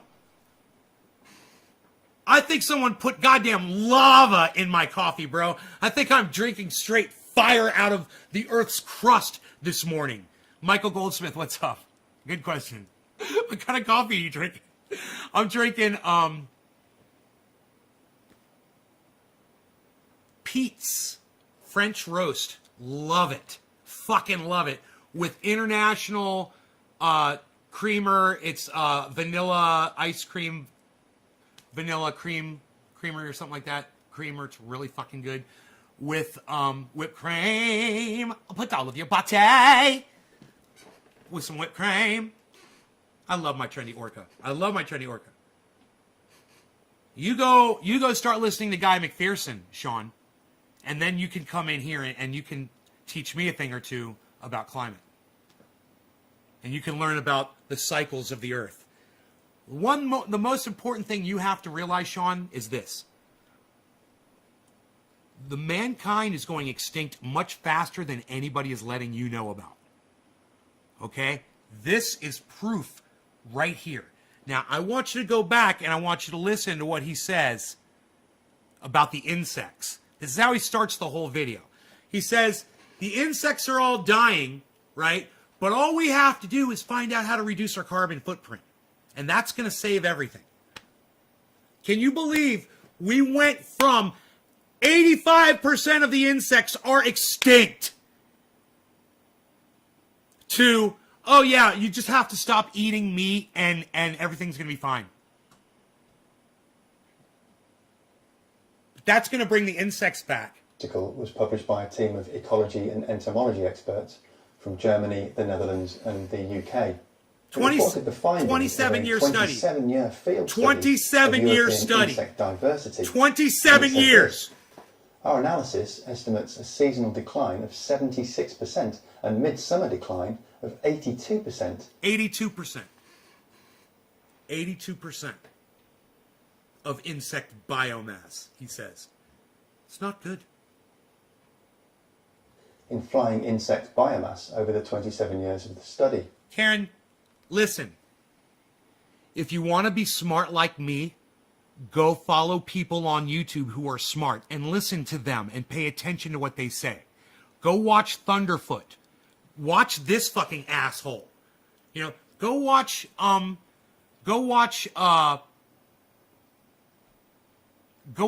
Guy from Coin Bureau.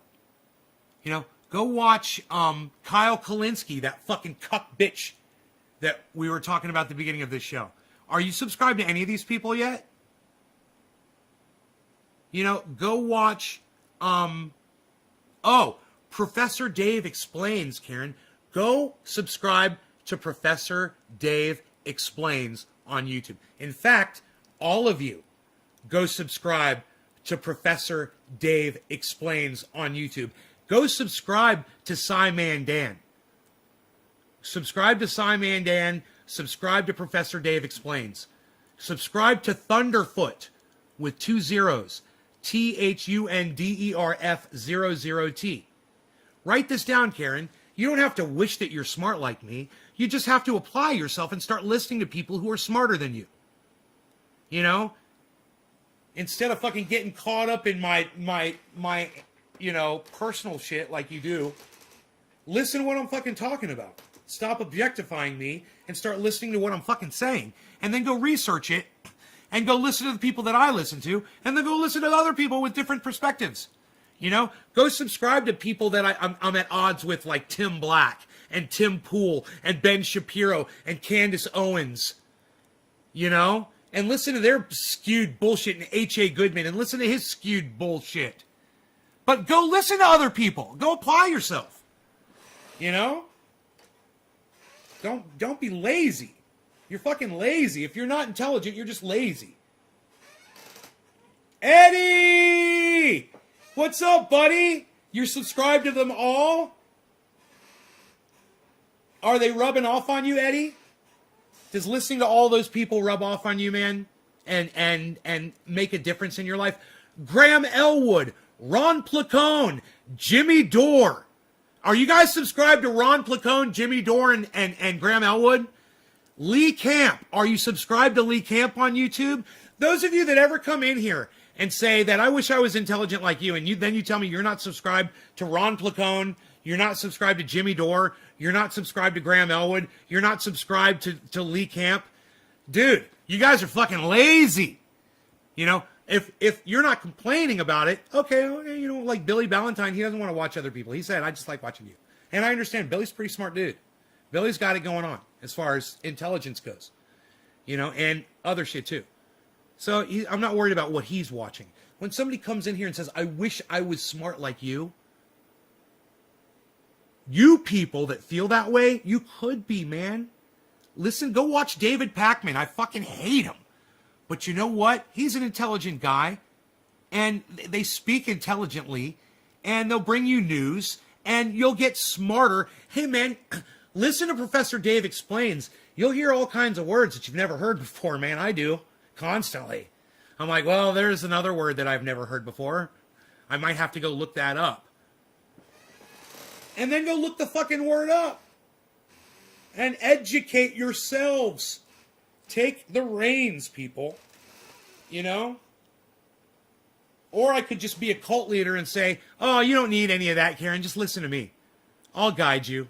Just listen to everything I say. And you know what? I'm guilty of saying shit like that before in reference to certain things. And I apologize now for ever saying that. I'm going to try to never say that shit again. You guys, listen to me, but then go listen to all these other people, and then go listen to the people that disagree with me. Listen to people that I fucking hate.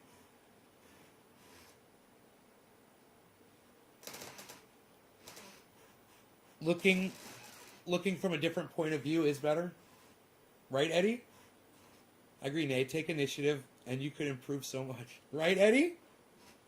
Take initiative? Dude, I think I'm going to cry right now, bro. Fuck. Yup.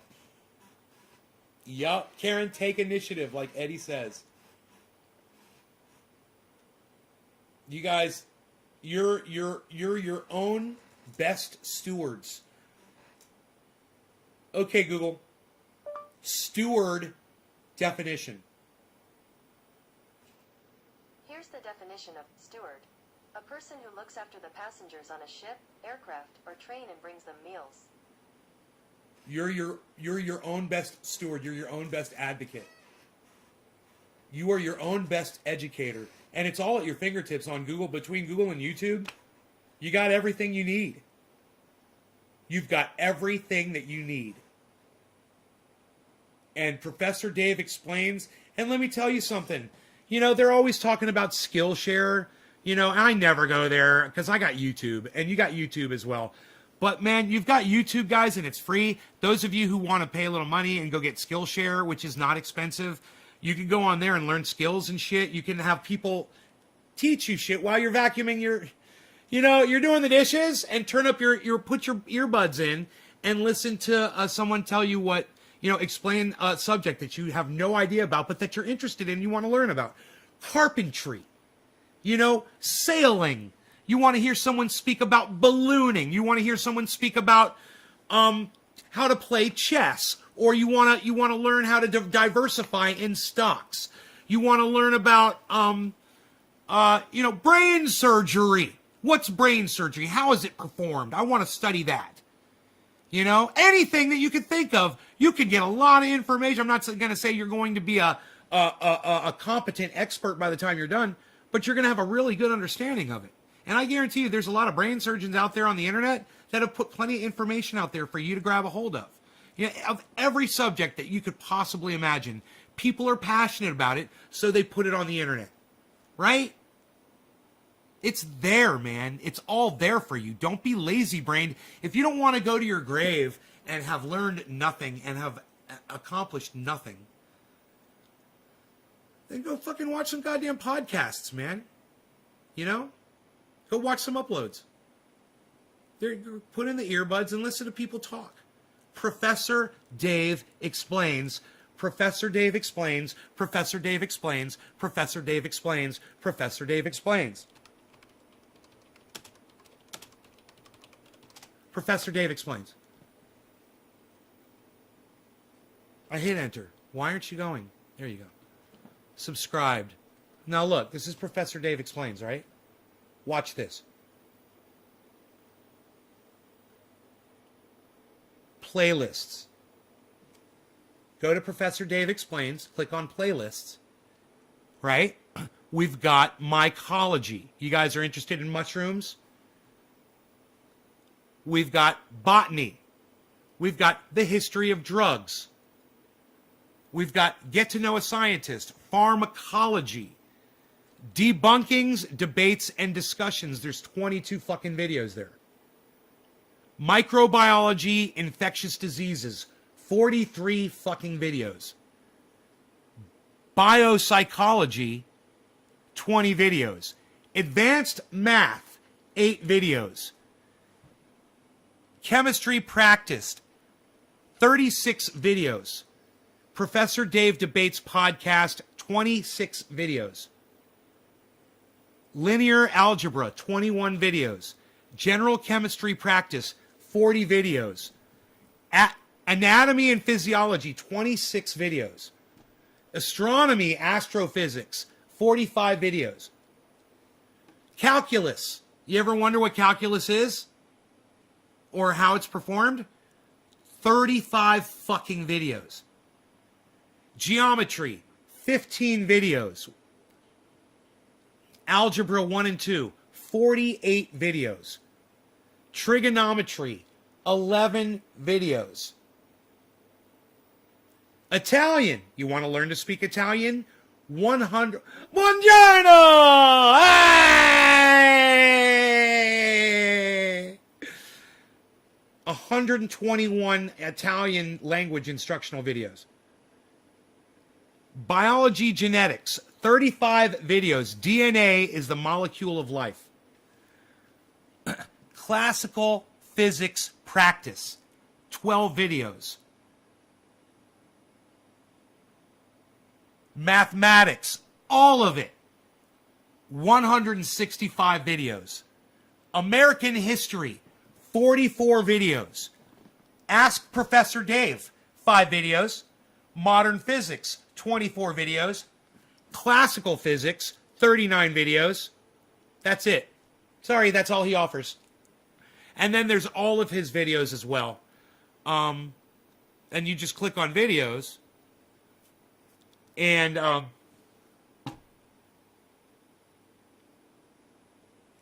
look, I'll go full screen here with him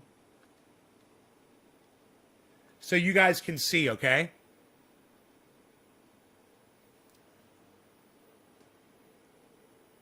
He's got a history thing there. Ronald Reagan, the end of the Cold War, 1981 and 1989. That's interesting. He talks about that fucking thing, that giant rock that was floating around, floating past Earth. Organic chemistry, visualizing the human brain. This is the one we were just watching right here. Quantum mysticism is stupid. With Deepak Chopra, that was awesome. That was an awesome video.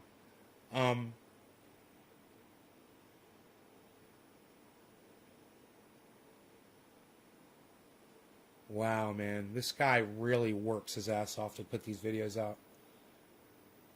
He puts out quality podcasts and uploads. Quality stuff, guys. He's funny, too. If you really listen closely and watch his videos, he's fucking funny. You know? Ebola virus. Wow, 7 minutes and 19 seconds. Plant tissues. Flowering plants. 7 minutes. Ferns, the emergence of roots and stems. 4 minutes and 42 seconds.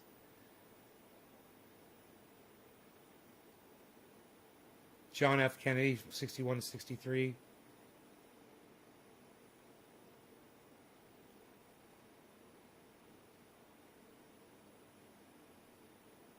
Smallpox. Plant cells, hepatitis, organic chemistry, Schrodinger equation, flat Earth without using science, destroying flat Earth, quasars, warped space-time, mechanisms of natural selection, conflict, spite.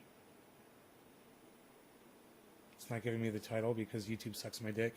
Oh, wait. Yeah, YouTube sucks my dick. They do.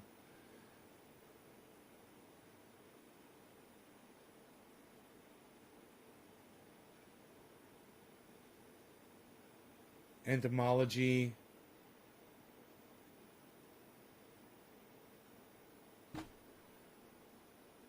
Debate. The future of, not giving me the title because YouTube sucks my dick. The future of car batteries. The future of car batteries. A debate about the future of car batteries. Legionnaire's disease. A challenge for Mr. Kent Hovind. He's such an asshole. The science of cremation. Huh.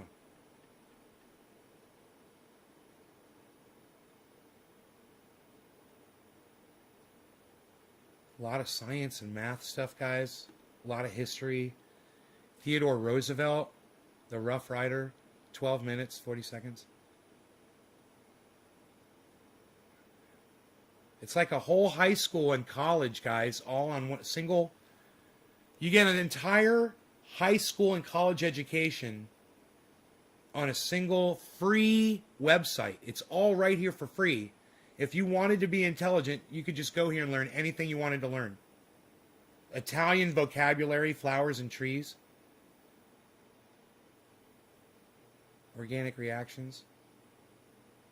Another debate. Are we all mentally ill? Huh. Interesting. Pronouns in Italian. A tour of the universe with space engine. Huh. Let's watch that. Let's see what that is. Oh, get off my screen, you fucking egg-headed bitch. You fucking liar. Grow some fucking hair like Professor Dave, motherfucker. Be a real man. Cut, bitch. Oh, yeah, the whole planet's going extinct. Carbon footprint.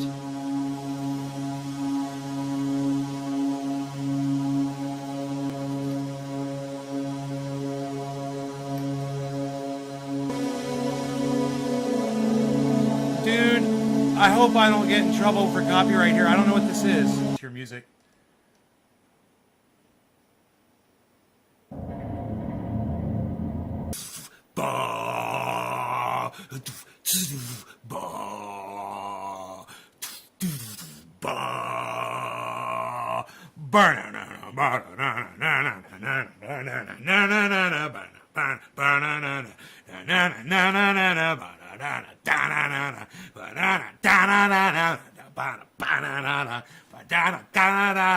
Does that fucking remember that track on the Van Halen album?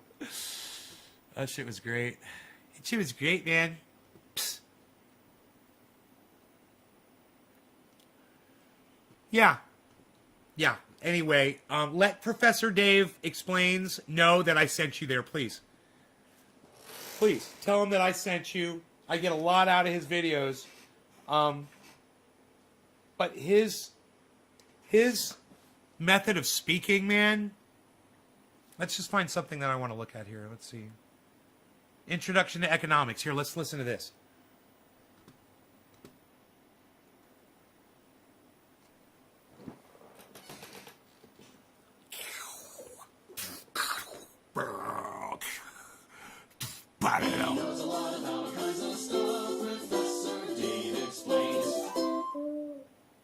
Over the past few centuries, human civilization has grown exceedingly complex.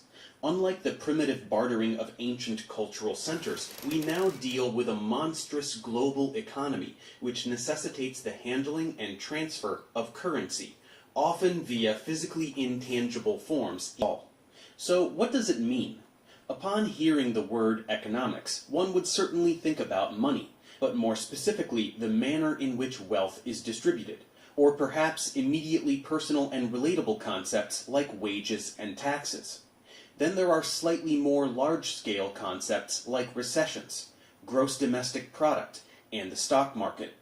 However, most of these concepts belong to the realm of macroeconomics, which involves looking at national and global economies. In this series, we will start out with an in-depth survey of microeconomics, which involves studying how economics affects individual decisions, the kind that we all make every day. This will give us the context and foundational knowledge to then expand into macroeconomics, such that all of these larger concepts will suddenly be more relatable. And finally, to wrap up the series, we will look at personal economics, which involves examining how we use economic foundations to navigate our lives. That means we will go over budgeting, bank accounts, and even things like how to use a credit card. But before we get to all of these topics, we have to start at the very beginning, and boiled down to its essence, economics all comes down to choice. For example, if you are watching this video, you made a choice to watch it. Now, it's possible that a teacher may be compelling you to watch this right now, but regardless, someone made a choice. You could be doing 1,000 other things at this moment, like riding a bike, or making tortellini, but out of all of those things, you're here on my channel. First, thanks for watching, of course. And second, the fact that you made the choice to watch this video is a fantastic example for demonstrating what economics is on the fundamental level. Economics is the study of how we make choices based on scarcity. One of the most important concepts in economics is scarcity. Scarcity is a term that simply refers to the fact that we have endless wants and needs, but a limited amount of resources to fulfill those wants and needs. To be clear with our terminology, a resource is anything that is useful to us. This doesn't strictly refer to natural resources like water. This term could refer to your teacher, this video, or the pen and paper you take notes with, presuming that you are taking notes right now like a good student.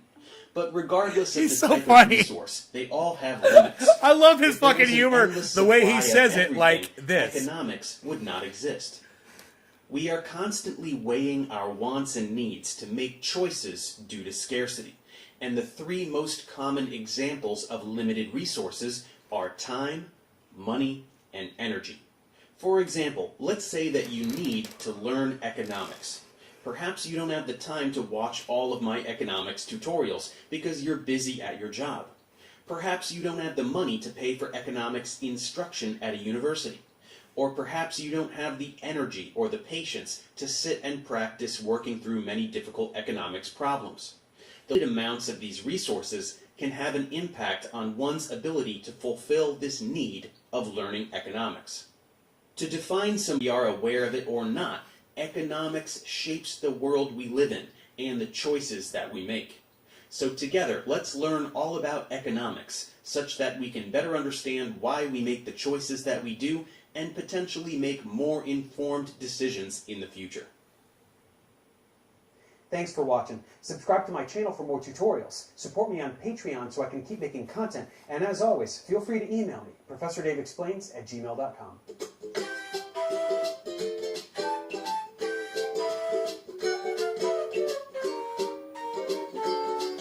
I'm gonna email him.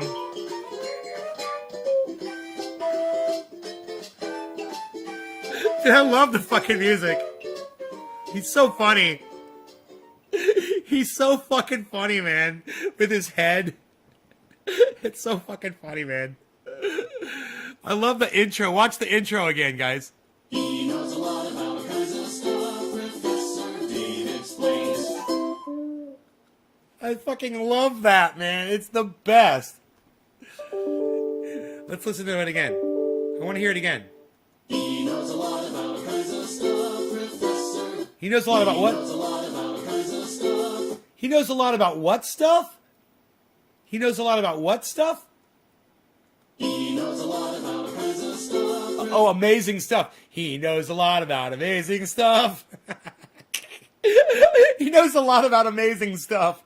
He knows a lot about all kinds of stuff. Oh, Professor Dave. all kinds. He knows a lot about all kinds of stuff. Okay.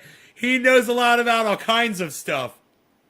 He knows a lot about all kinds of stuff. Professor Dave explains. Oh, it's the best. Okay, so let's write him an email. To, oh wait, I want to write him from at Nate's Garden email. Yeah.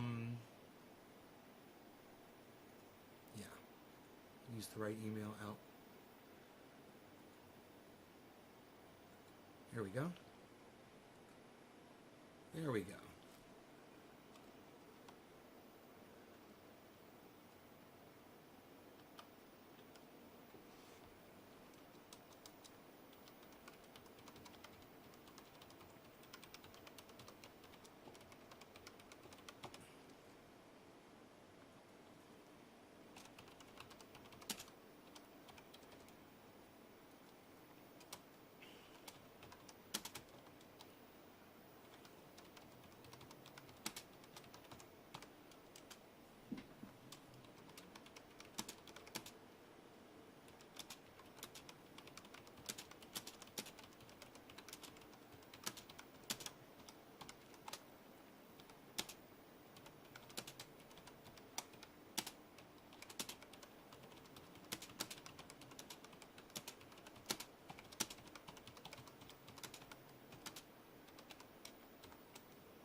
Okay, so I wrote him a nice email, and I am going to ask him if he wants to do an interview. I said, would you do an upload on the medical uses of THC, not CBD?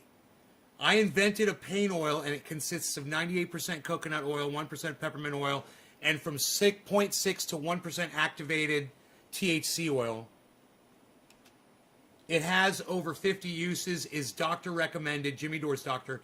And you can see the list of uses at triageoil.com. Just scroll down. I would love to interview you on my podcast as well. And I'm going to go on I've got the uses right here on my desktop. And I should be able to grab, let's see here, Triage Oil uses, and I'm going to actually give him the uses. Here we go.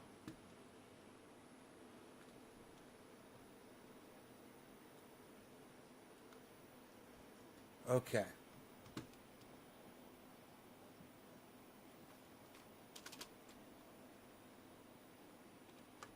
Okay.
Whatever. I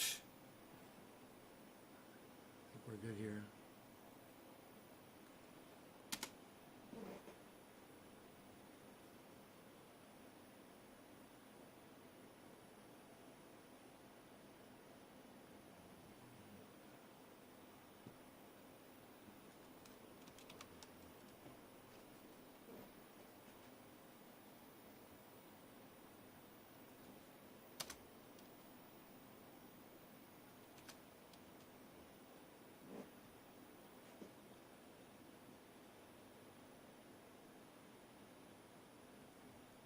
Okay.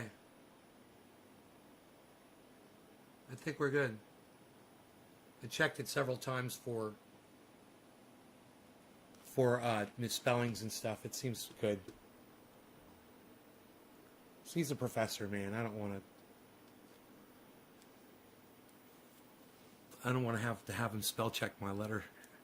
He's a professor, man. He might get out his red pen and start crossing things out and shit. Kinds of cheers, crypto bong hitting returning day. Hell yeah! All right, you guys. I hope you enjoyed the show, and I will see you on this afternoon's. Okay, you guys take care. I can't believe we were live for 2.5 hours. What a show, huh? All right, you guys. Be safe. Love you guys. You're the best audience on the goddamn planet. I appreciate you guys so much. Take care, y'all. Bye bye. He knows a lot of. He knows what. Dude, there is literally a goddamn brown recluse spider on my fucking monitor. What the fuck? Dude, look. Right there. There's a fucking brown recluse spider on my fucking monitor. Do you see it? Look at that shit. The fuck? Weapon of destruction. Give me a fucking weapon of destruction here. Fucking A, dude. Ugh. I don't think he could have survived that. I don't know where he went, but I fucking hit the fuck out of him. I'm so sick of seeing these motherfuckers, man. Holy shit.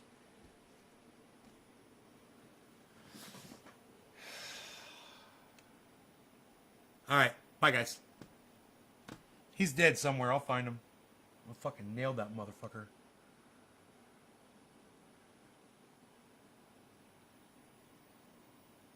That's a one thing. I won't kill a black widow spider. I will not kill a black widow. But I will kill a fucking brown recluse. You know, the cutoff is black widows. Love them. Love black widows.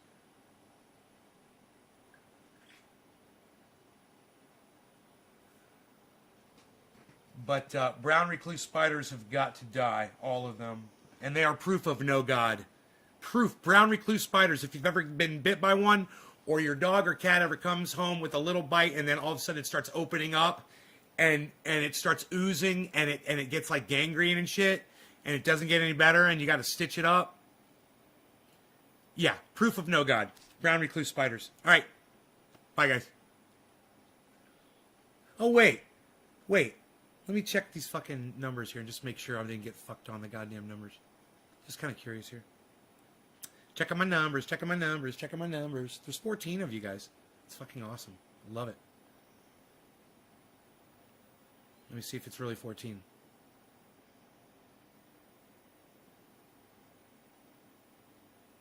It's not loading. Isn't that funny? It says 0. All right, let's refresh the page.